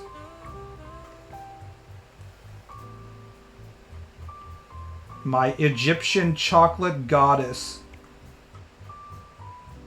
One-chan.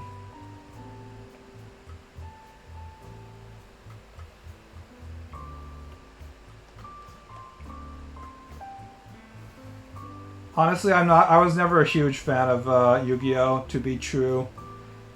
It vaguely missed the timing of my youth in which I was into stuff like that. If I was like 2 years older or 2 years younger, it might have hit me, but I was slightly different generation from it. And my mother wouldn't buy me stuff like cards, so I never actually played with Duel Master card game stuff, so...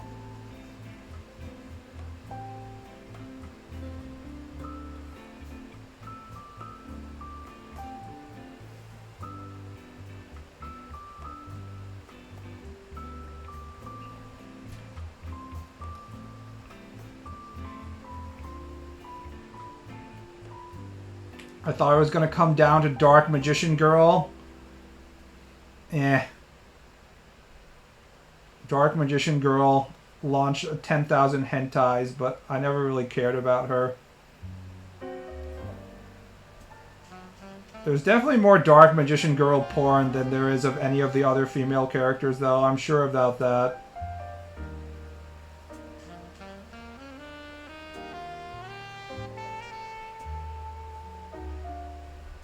In the early age of the internet, if you looked up Yu-Gi-Oh! Tag porn, it was 100% Dark Magician Girl.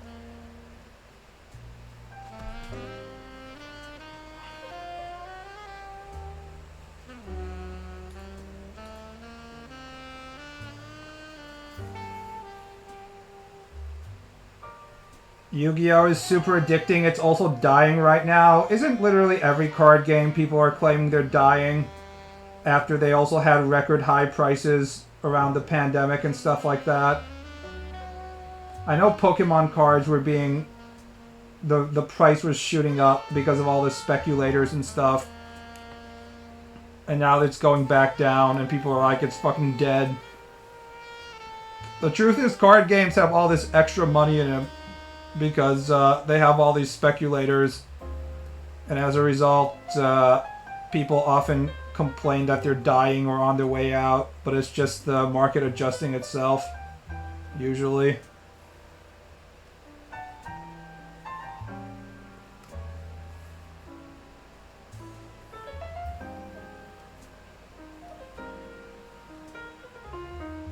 What the fuck? Why is this so damn light?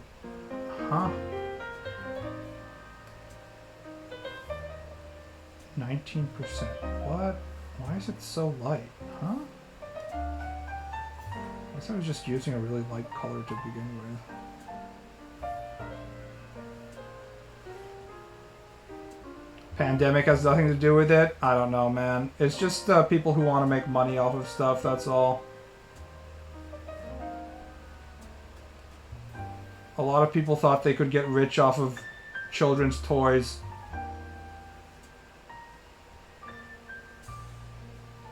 Yu-Gi-Oh! Is dying because only one deck is playable and everyone hates the format. Many such cases with card games. That's just standard card game bullshit, unfortunately.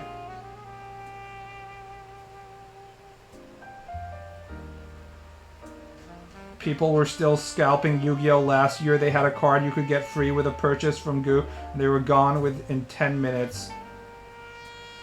Keck W.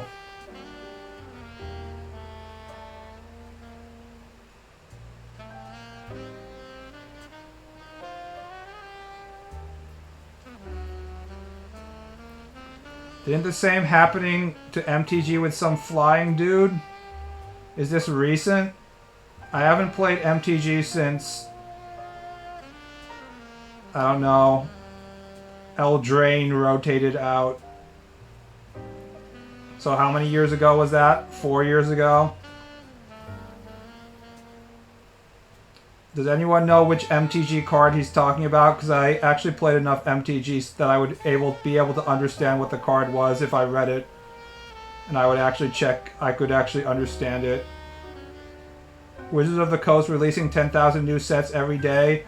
I mean, I think people are just sick of Hasbro milking them. Which Eldraine? The recent one. I think. They might have had an Eldraine since then.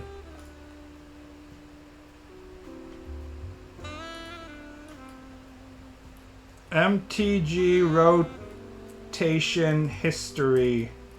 What year was that shit?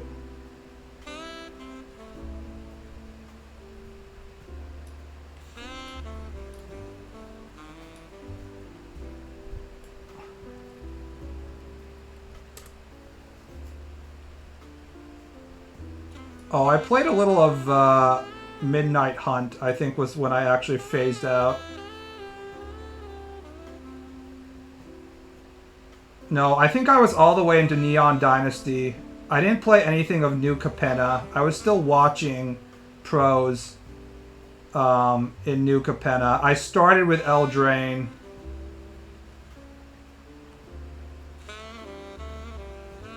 Not the Wilds of Eldraine, the one before that. I started with, what was it, Eldraine and then Theros. And then I phased out around Kamigawa Neon Dynasty.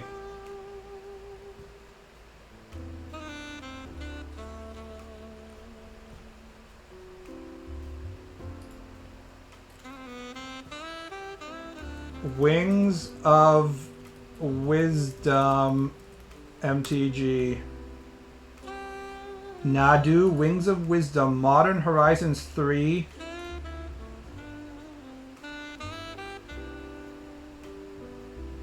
What, is this a new card?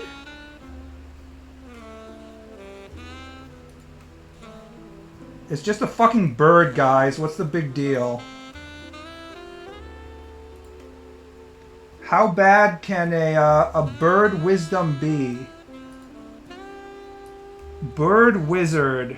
Legendary creature, Bird Wizard. 3 mana. Creatures you control have whenever this creature becomes the target of a spell or ability. Uh-oh, this already sounds bad.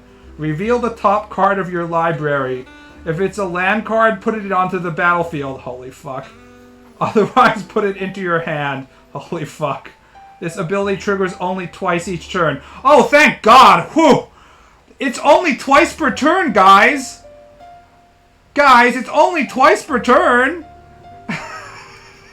You can only put an extra land or an extra card into your hand twice per turn if they try to fucking kill this 3/4, 3 mana flying.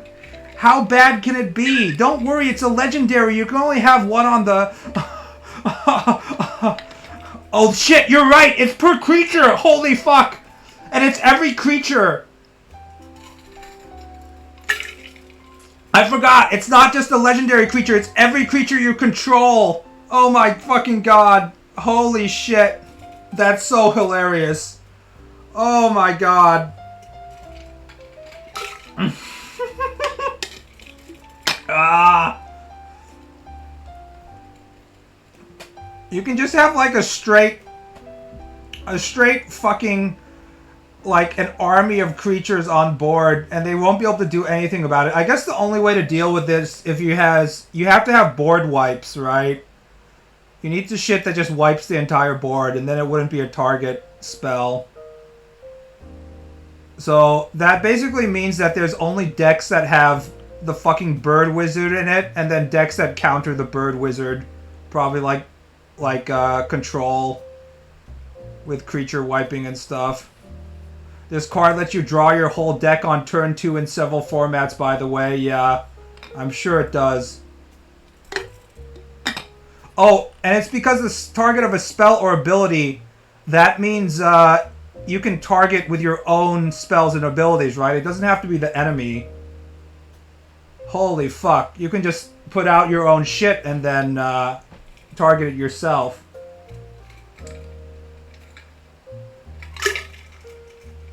I can't believe this shit got through whatever planning stage they have. Like, what are they thinking? Holy fuck. That's awful. What year is this? Is this like recent? What's the expansion? Necro Dominance?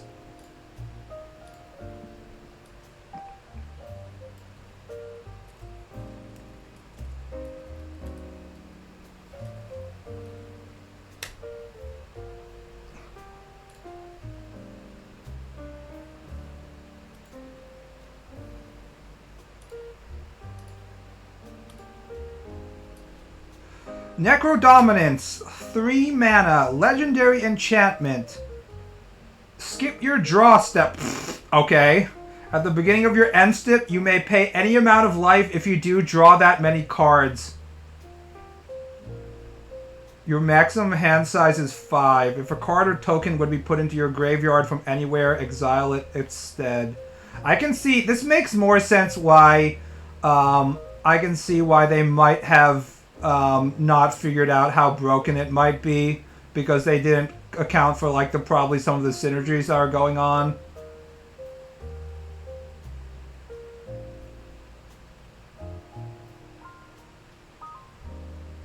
I mean, it's like at the maximum there, you can feel like in the meeting they're like at the maximum they can only draw 20, right? And then they'd have to start dumping their hand. I don't know how that would work. The combo is Sheoldred. Yeah, this probably needs a combo, right? I don't know which combo it is. If Oko got through playtesting, anything good? I mean, okay, so I started playing specifically when Oko came in. Was it Thief of Crowns? Yeah. When I started playing during peak Oko. And I can kind of understand why they didn't understand why letting fuckboy here turn everything into a deer could have been, might be a problem.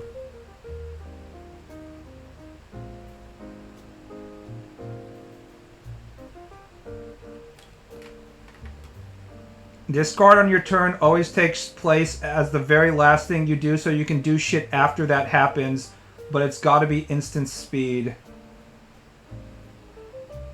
They're not even thinking.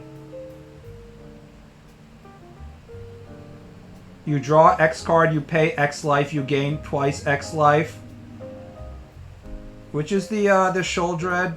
Wait, did she have... Oh, I think... Yeah, she did have life gain, didn't she? Is this Sheoldred you're talking about? Whenever you draw a card, you gain 2 life. Oh, yeah, I forgot about that. LMAO.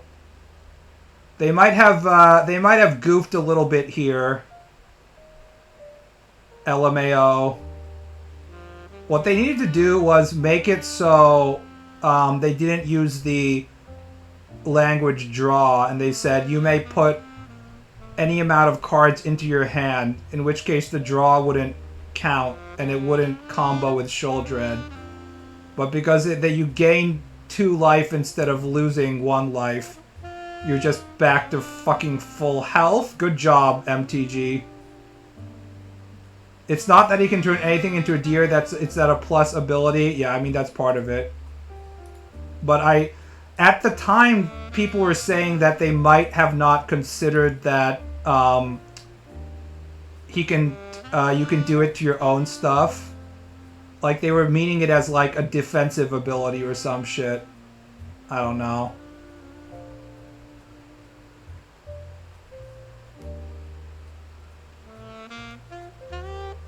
The subtle power of designing a creature or planeswalker with 4 loyalty instead of 3 so it can't get removed with lightning bolt. Yeah.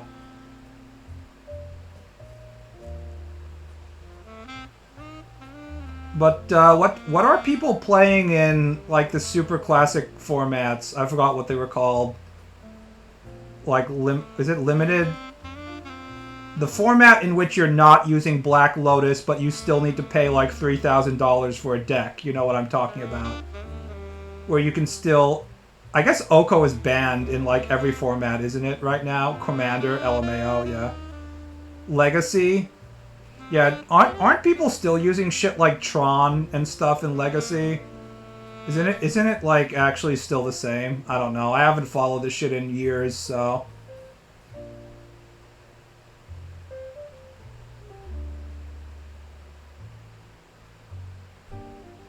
I think the biggest part of what bothers me with Oko is that he's like a shirtless fuckboy. Tron has been gone for a long time. I've read the description about Tron like 20 times, and I still don't understand what Tron is. And people will talk about Tron in new formats, and I still don't know what Tron is. They played Nadu, LOL.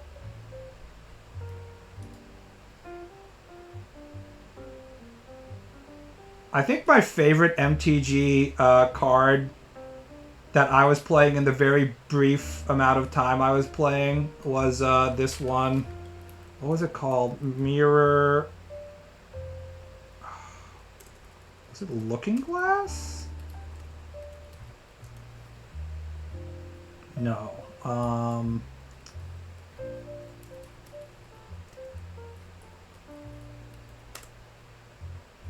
Yeah, Magic Mirror. This was the card I liked playing the most.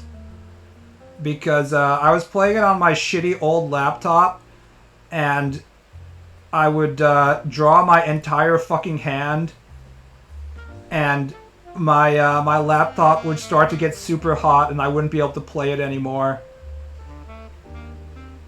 This spell costs 1 less to cast for each instant and sorcery card in your graveyard. It's 9 mana.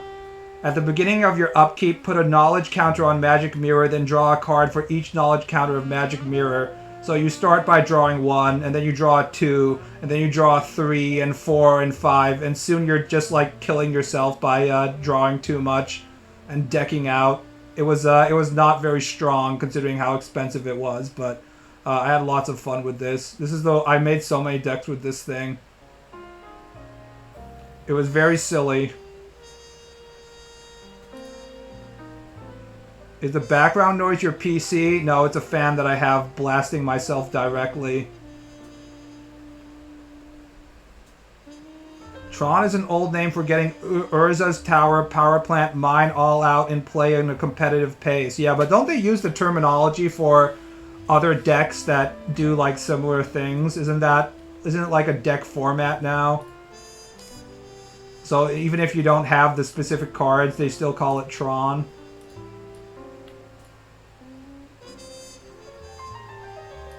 I know people call other things Delver, even when they don't actually are using the Delver cards. I love Affinity and Modern, but it's been shit for 5 years now. The only thing I know of recent MTG is that they were trying to do like the reprinting of the classic cards like Black Lotus, except that they were going to make sure that they weren't the quote-unquote real versions of the card, so they wouldn't destroy the market for the classic collector people who have like these $30,000 cards. And people are like, oh, that sounds cool. We can play classic MTG like it's 1980 or something. Except that they were selling the boxes for like way too much and everyone was getting pissed. Like it was extremely obvious that they were just money-hungry shitters. And everyone was like, fuck these guys. That was the last time I was paying attention to MTG.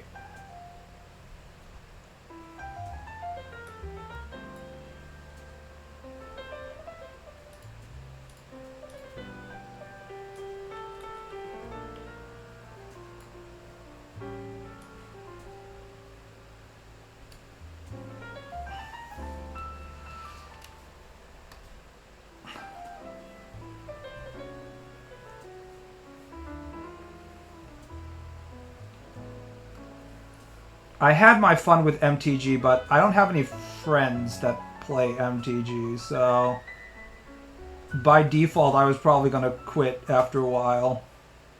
You only last so long if you're just fiddling around online with whatever it's called, MTG Arena, which is all I was doing. Also, I didn't want to pay any money for any sets, so that's part of the reason. Remember the time Wizards sent Pinkertons after a guy spoiling a set? I remember. Yes, they sent him the set by mistake, and he was like, okay, I'm not giving this back. And they're like, okay, we're going to have to send thugs after you. It turns out that Hasbro is kind of evil.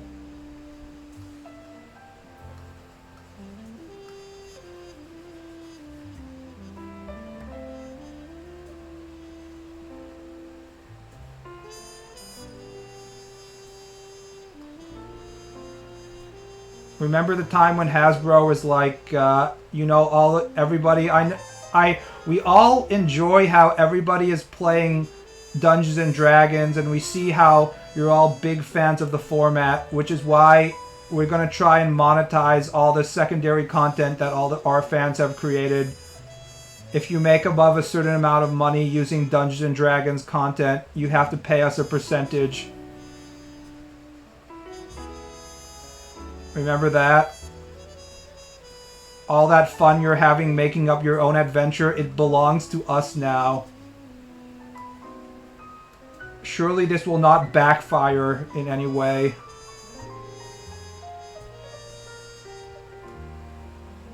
Hasbro Pinkertons versus Boeing Assassins. I'm starting to believe that Boeing is too incompetent to even assassinate their own workers at this point.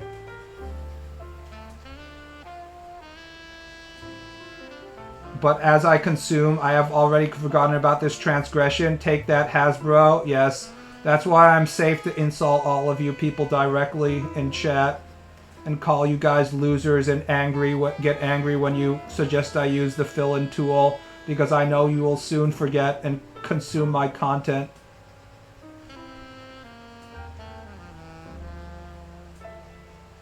At least they can get to the Disney level of you sign for a live service, now you can't demand if we kill you by mistake. Well, they don't have any theme parks to kill you, but give them some time.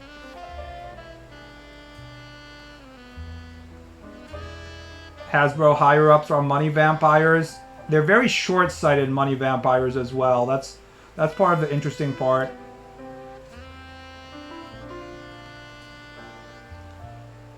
Not only are they like giga-capitalists, but they're like, hey, let's just cut down the entire forest, then we can sell more trees. And if the local lumberjacks are like, if we cut down the entire forest, then we won't be able to have any kind of sustainable growth of our resources. They're like, what are you talking about? Just sell all the fucking trees. Easy. We need to make money now. In other words, they're retarded. But we already knew that, guys. I mean, part of the problem is that even if the company fails, they're going to get their bonuses and they get the bail, so...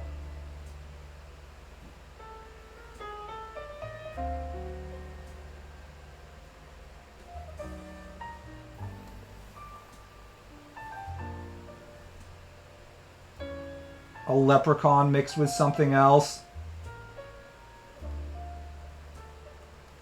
I mean, we already know what it is. It's the fucking pot of greed. It's pot of greed, guys. What does it do?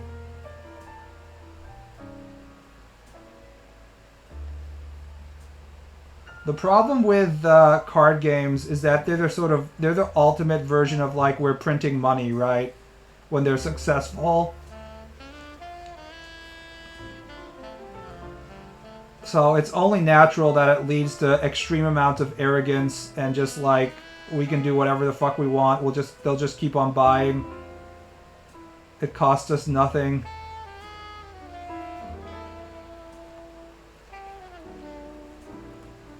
Pull more cards. Yes, you get more cards.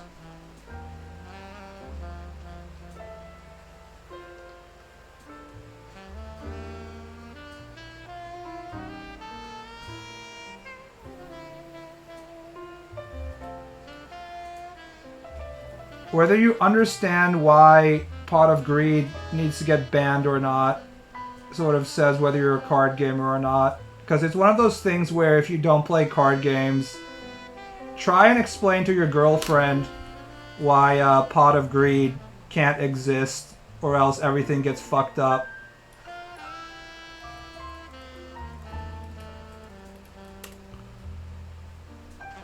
What does it do, guys?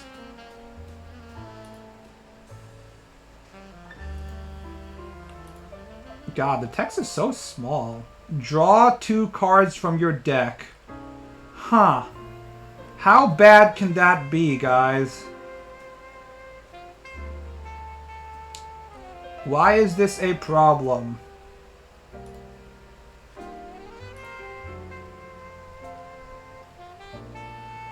Pot of Greed is like the only card as a non-Yu-Gi-Oh player I know. You probably know Black Magician Girl, I'm sure.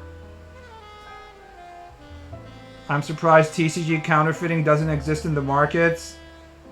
Yeah. I mean, I know Pokemon card counterfeiting existed in Japan. People were doing it. In a game with no resource? Come on, man.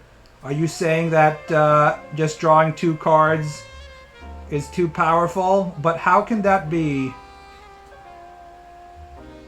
Blue Eyes White Dragon! You'll probably also know Exodia. Arm of the Cursed One.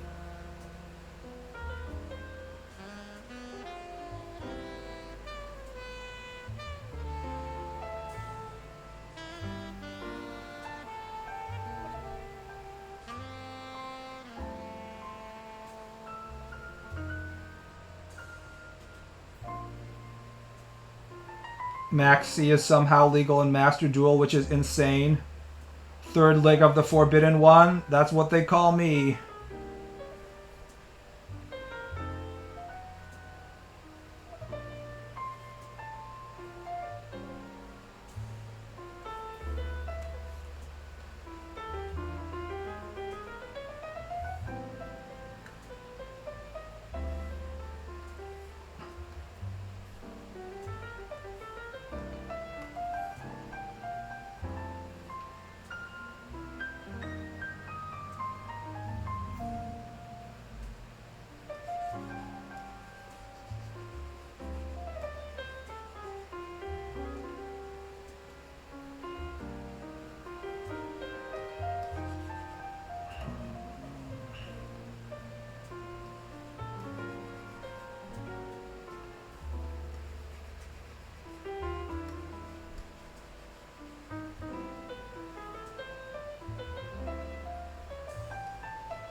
The first banned card I ever knew was Cyberstein.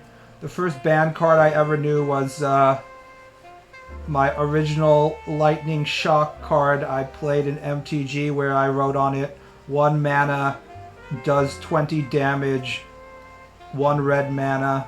I just play it and I attack your health bar directly. GG, boys. I remember there were kids playing in my Japanese school that I had to go on Saturday who had MTG decks.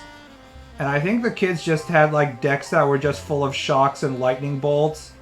Do you know what year in which they made the rule where you could only have 4 of a card in MTG?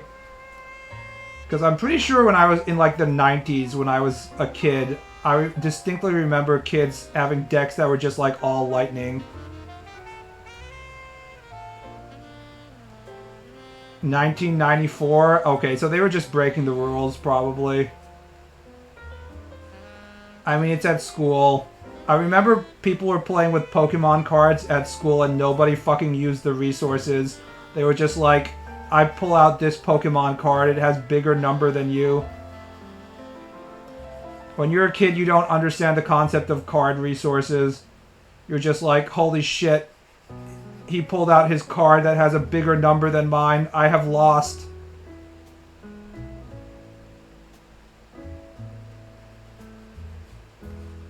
There's no way I can beat his blue eyes white dragon. just like the anime. He's too powerful. Unless... What if I cast Exodia? It's just like my anime! Oh!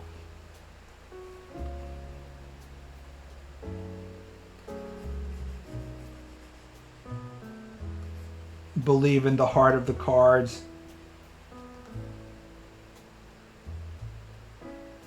That's how it works in adult. You just pull out your larger cock and all the men in the room just have to admit defeat? Yeah.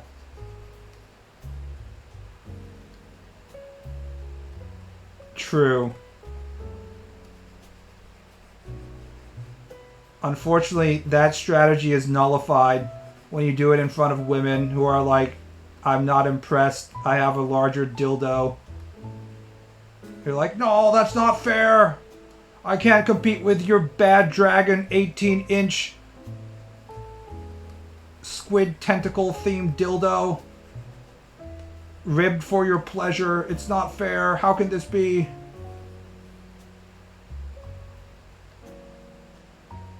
It's unfair how, no matter how big your cock is, women can always be like, my vagina is going to have to stretch and tear to fit the skull of a newborn baby as it goes through my birth canal. I'm not impressed. You're like, no, how can this be? She activated her, I'm going to have to give birth trap card. My entire cock strategy is destroyed. Now I'm going to have to perform cunnilingus on her. It's not fair. It's not our fault. We played Yu-Gi-Oh! Wrong. We played how the anime taught us, aka no rules.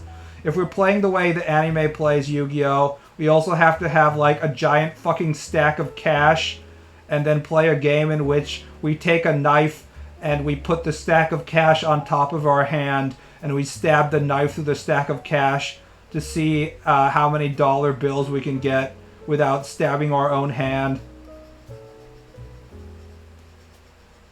And you're like, look how much money I got. Yeah, let's go.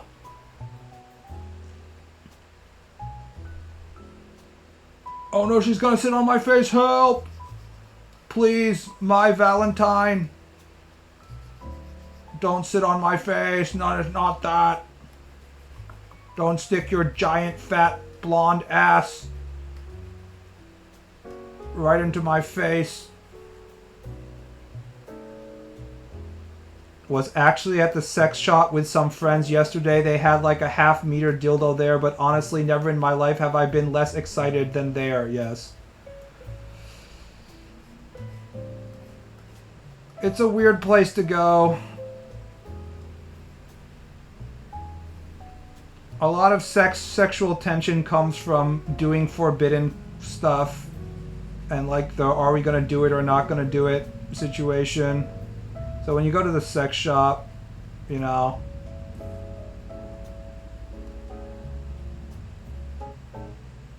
it's too out in the open.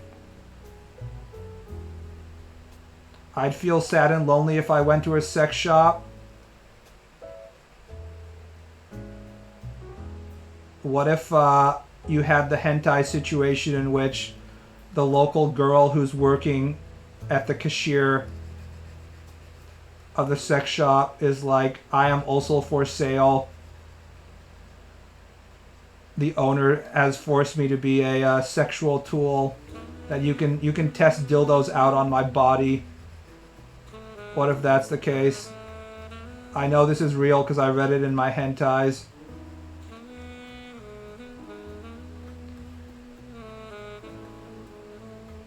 Just go with your girlfriend.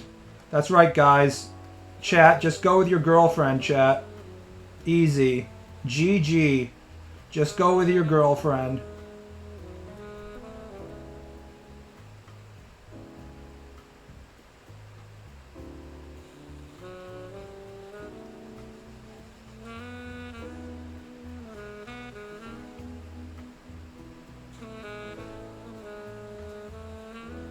No way that's real. She's just thirsty and trying to sell herself.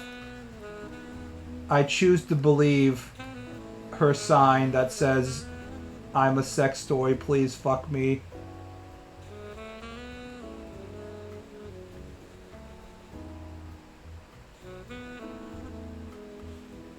There were only people in their 40s there, and the German porn DVDs were just plain unappealing. So shockingly, only people who don't know how to use the internet will go to a sex shop. Who would have thought? If only there was some way for me to buy all these sex toys discreetly and cheaply. Alas, there is none, so I must walk and physically go to the sex shop to buy this massive dildo in person. If only there was some sort of system that allowed me to shop from home, in which my merchandise would arrive in a cardboard box, in which people won't check the insides, hopefully. Stay away from the video rooms? Yeah, someone's probably masturbating in there.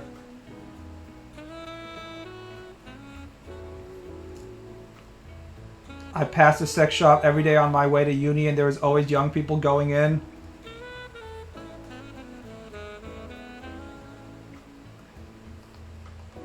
I mean, if it's a university. Also, it's harder to get shit delivered to your dorm.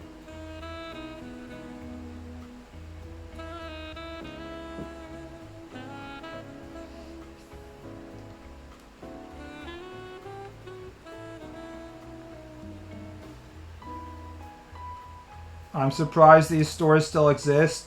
There needs to be a place where you send your girlfriend wearing a trench coat and force her to buy a pack of condoms, extra large. So the employee looks at her like, oh no, she's gonna get fucked right now. Except that doesn't actually work in a sex shop because that's expected. It has to be in the local Japanese convenience store when we're gonna do that genre. So even that doesn't make any sense. Yeah, there really is no point for sex shops to exist anymore, I guess. Sad, really. Alright, let's do some guess the game and then I'm gonna call it.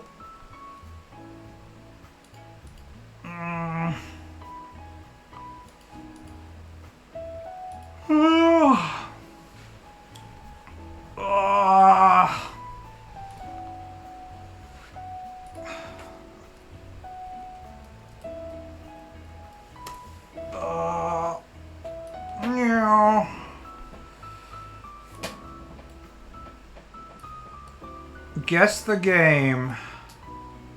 This looks like some 3DS graphics, guys. This is today's Guess the Game. Number 838.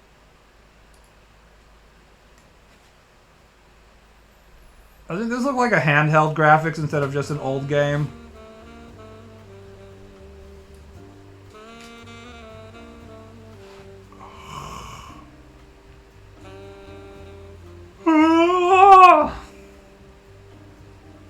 This looks like Nintendo, actually. Maybe DS? Yeah. Let's try, Zelda, the Phantom something. I don't know.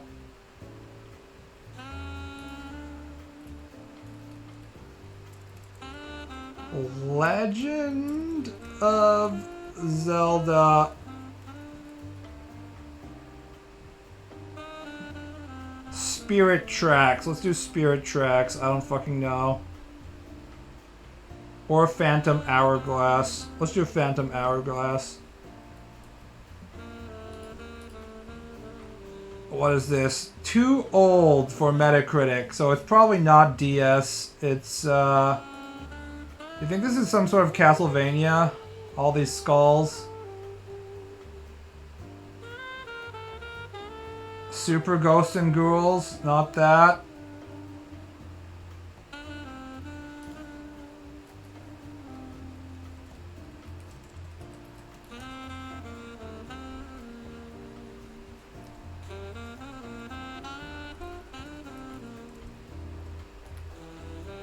Oh, it's Ghouls and Ghosts. You got the order wrong. There you go. If we go farther into the images, we're going to see Arthur naked. Yeah, here's the giveaway. NES. Fucking Bada bearded man.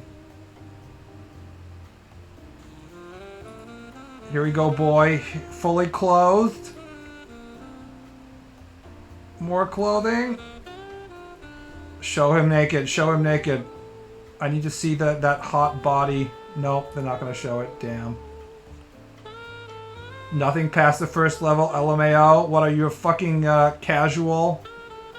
You should beat the game without getting hit even once. It's an easy, easy game. What's your problem? If you can beat Dark Souls, surely you can easily beat this game. Because there's no game harder than Dark Souls. Ain't that right, fellow hardcore gamers? Alright, previous days.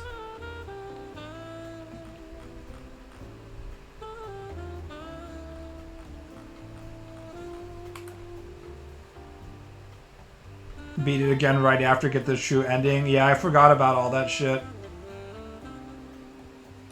Fucking cancerous as hell. Okay. Maple Story?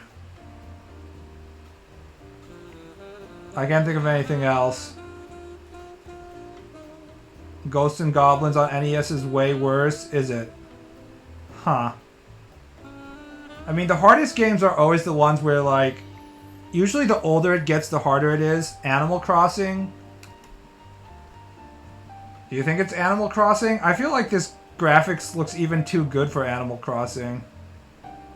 Also, I feel like everyone here has played too much Nintendo games, so if it was Animal Crossing, you guys would notice it more readily. We have a shit ton of Animal Crossing.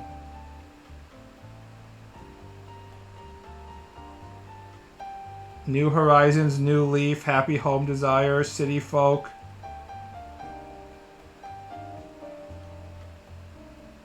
Want to try, I don't know, New Leaf? No, it's not Animal Crossing. Is this balloons? The flag is balloons.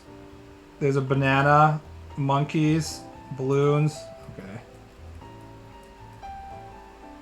Is it TD6 instead of TD? Okay, it's TD6. I never understood the joy of tower defense, gonna be honest. I never liked tower defense. Have you played GeoGuessr? I haven't actually played it. I know it's similar to this. I was wondering if anyone has made like a movie version of Guess the Game. I would kind of want to play that, or an anime version of Guess the Game.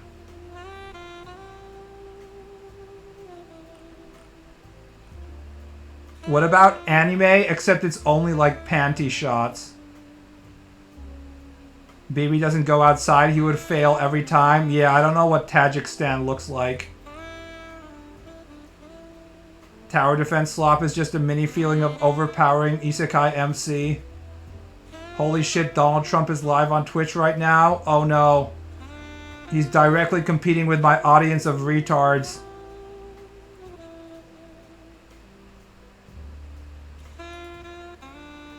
Too many blue and white stripes for that ball. Guess the anime panty.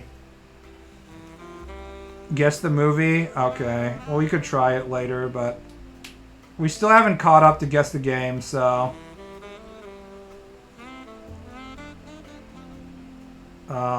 is this a Donkey Kong? It looks like a shitty Donkey Kong or something. Or perhaps Kirby. Could this be like Kirby Super Deluxe or something? Yoshi's Island? Yoshi's Island has different graphics from this. Or maybe the 64. Super Mario RPG? I think these are both wrong. I don't... Didn't Super Mario RPG have different graphics from this? Everyone thinks it's Nintendo.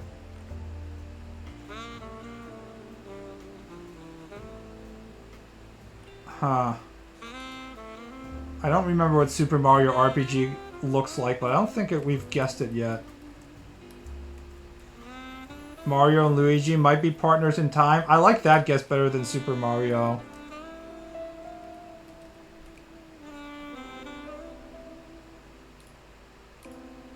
Good job. As usual, Trash Pits is cheating. Horrible fucking cheating shit. I see you're still using reverse image search.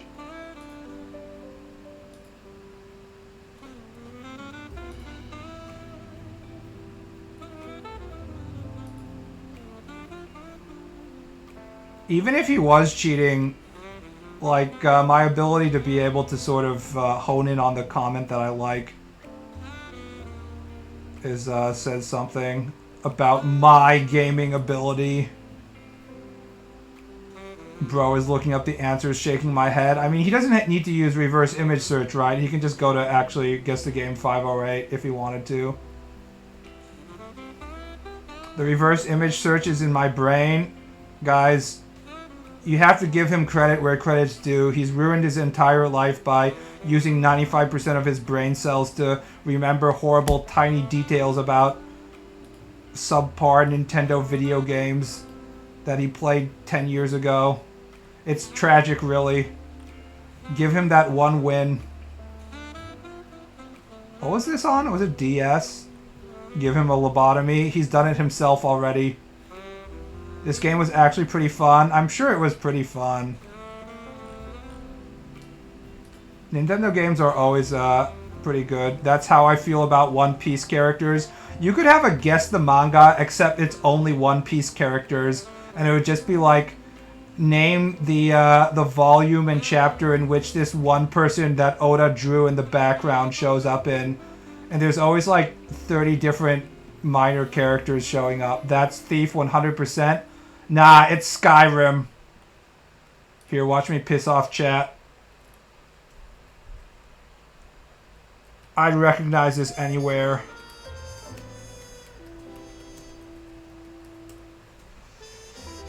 Got it, guys. Don't worry.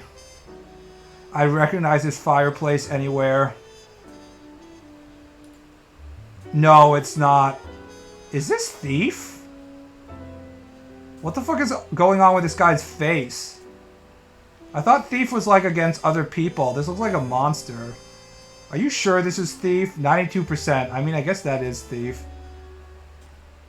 92% definitely sounds like a Thief score right there, but... Alright, Thief. Tiny Thief. What the fuck? Is it all capitals? Thief? Thief. Yep, you're right. Answer was Thief the Dark Project. I guess they didn't ask you to have the subtitle. Interesting. There are monsters in Thief. It's Morrowind, bro.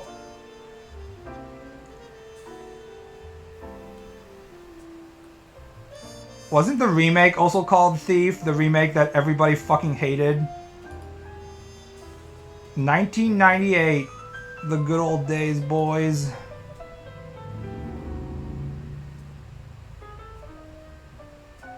Sneaking around. Thief with the 4. That's right, I forgot. They did the horrible thing where they just replaced one of the vowels with a number. Extremely cringe. Next. Elden Ring? What the fuck is this? Is this the Eclipse going on? Is this Dark Souls 3? Is this the fucking Eclipse, guys? I didn't think the sun was this big. What the fuck is this thing? Is it Dark Souls 3? It looks like the fucking Eclipse. Not. I mean, it looks like an Eclipse, but I don't think it is. I thought the Eclipse was smaller. Yeah, I thought the Dark Souls 3 looks like about the size of this cursor, although it is kind of a zoom in. It does look like the Dark Side, doesn't it? Look, if it is Dark Souls 3 and we don't guess it on first try, then that will be extremely humiliating for all of us. So let's start with Dark Souls and then we can go from there. Right. We'll start with Dark Souls 3. And if it's not Dark Souls, we'll go from there. It's not. Okay. Oh, it's fucking Mortal Kombat. Is this Sindel? Sindel, guys? Mortal Kombat? 86%. Is this Mortal Kombat 11 or 1? It's 1? Okay. Mortal Kombat 1. Good guess, guys. Everyone's favorite. Isn't 86% kind of high considering that every single person I've talked to said they fucking hate this game and they ruined it, MK? Although it's probably like the critic score, not the user score. IGN got paid off for that. Toasty!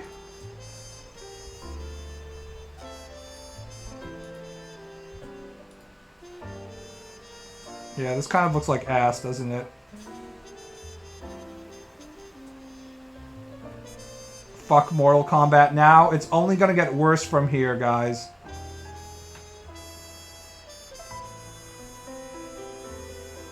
As usual. Isn't IGN paid off for everything? When they're not paid off, they get really pissy and they give the game a bad score. Usually happens with like Japanese or like Korean or Chinese games and stuff. It's pretty funny. Next, this looks like PS2, guys. Man, if you can recognize this from this fucking wall, that's pretty impressive. This must be pretty famous or else they wouldn't obscure it so hard.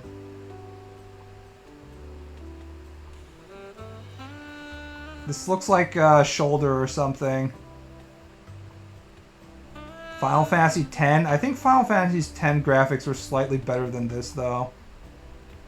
Yeah, something's right arm, right? Definitely not Final Fantasy X. What about, like, Time Splitters or something?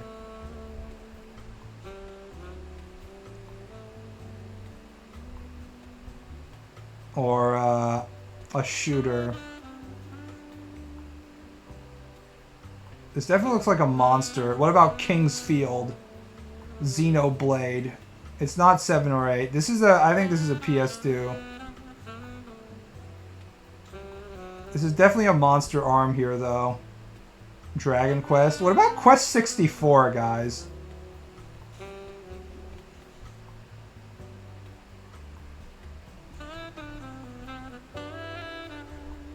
I'm starting to feel like it might be an N64 game.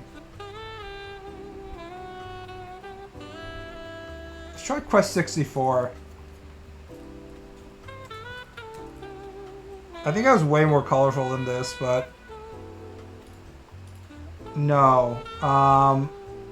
85%. Well reviewed. Interesting. Hexen, maybe?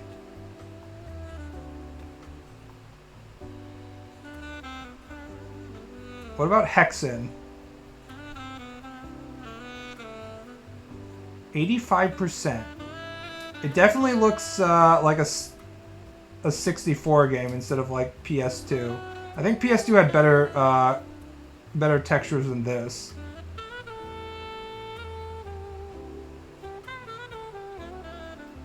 What is this blue and these dangling things? That's Dusk?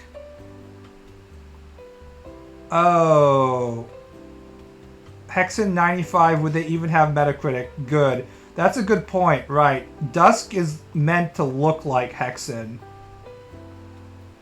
So that would make sense why I'm starting to... It makes me feel like it's Hexen, right? There's something about it that feels like Hexen, but it wouldn't have 85%. And it's well reviewed. I think Dusk is right. Let's try Dusk. Yeah, I'm going to go with Dusk. Dusk Diver. No. PC.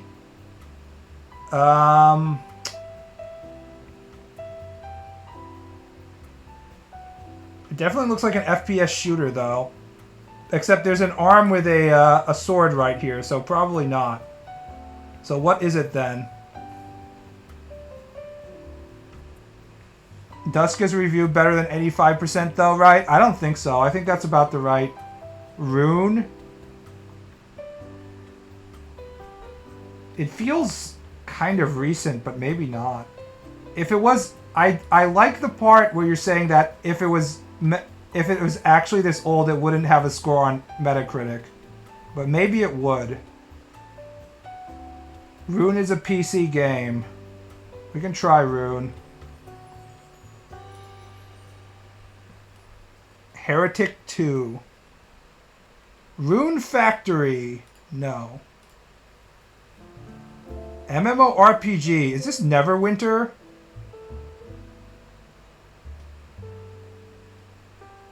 Who played Neverwinter? It's an MMO. It's EverQuest. Oh, it is EverQuest. EverQuest 2. I never played EverQuest. All I know is it had blue dark elves that I want to have sex with. EverQuest looks like shit. It's 2, right? Not 1.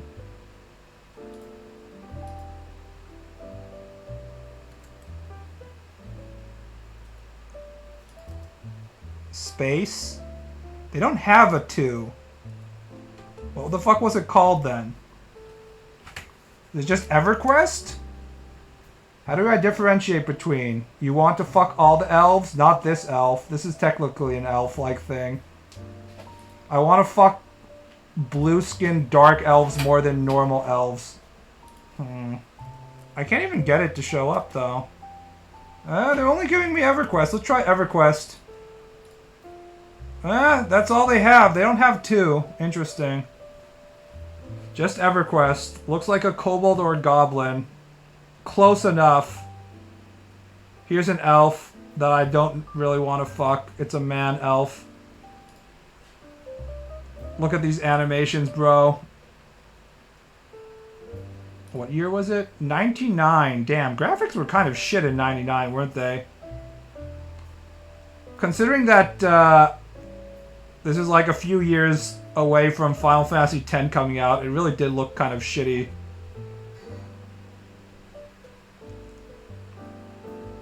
They still are. Yeah. Next. Alright, guys. Which Nintendo game is this? Excuse me, I have to fart right now. Is this Mario 64?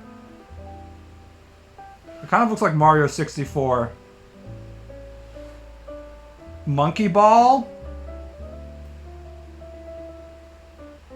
Super Monkey Ball? Was there a normal Monkey Ball? It's just Super Monkey Ball, right? That's true that Super Monkey Ball had that.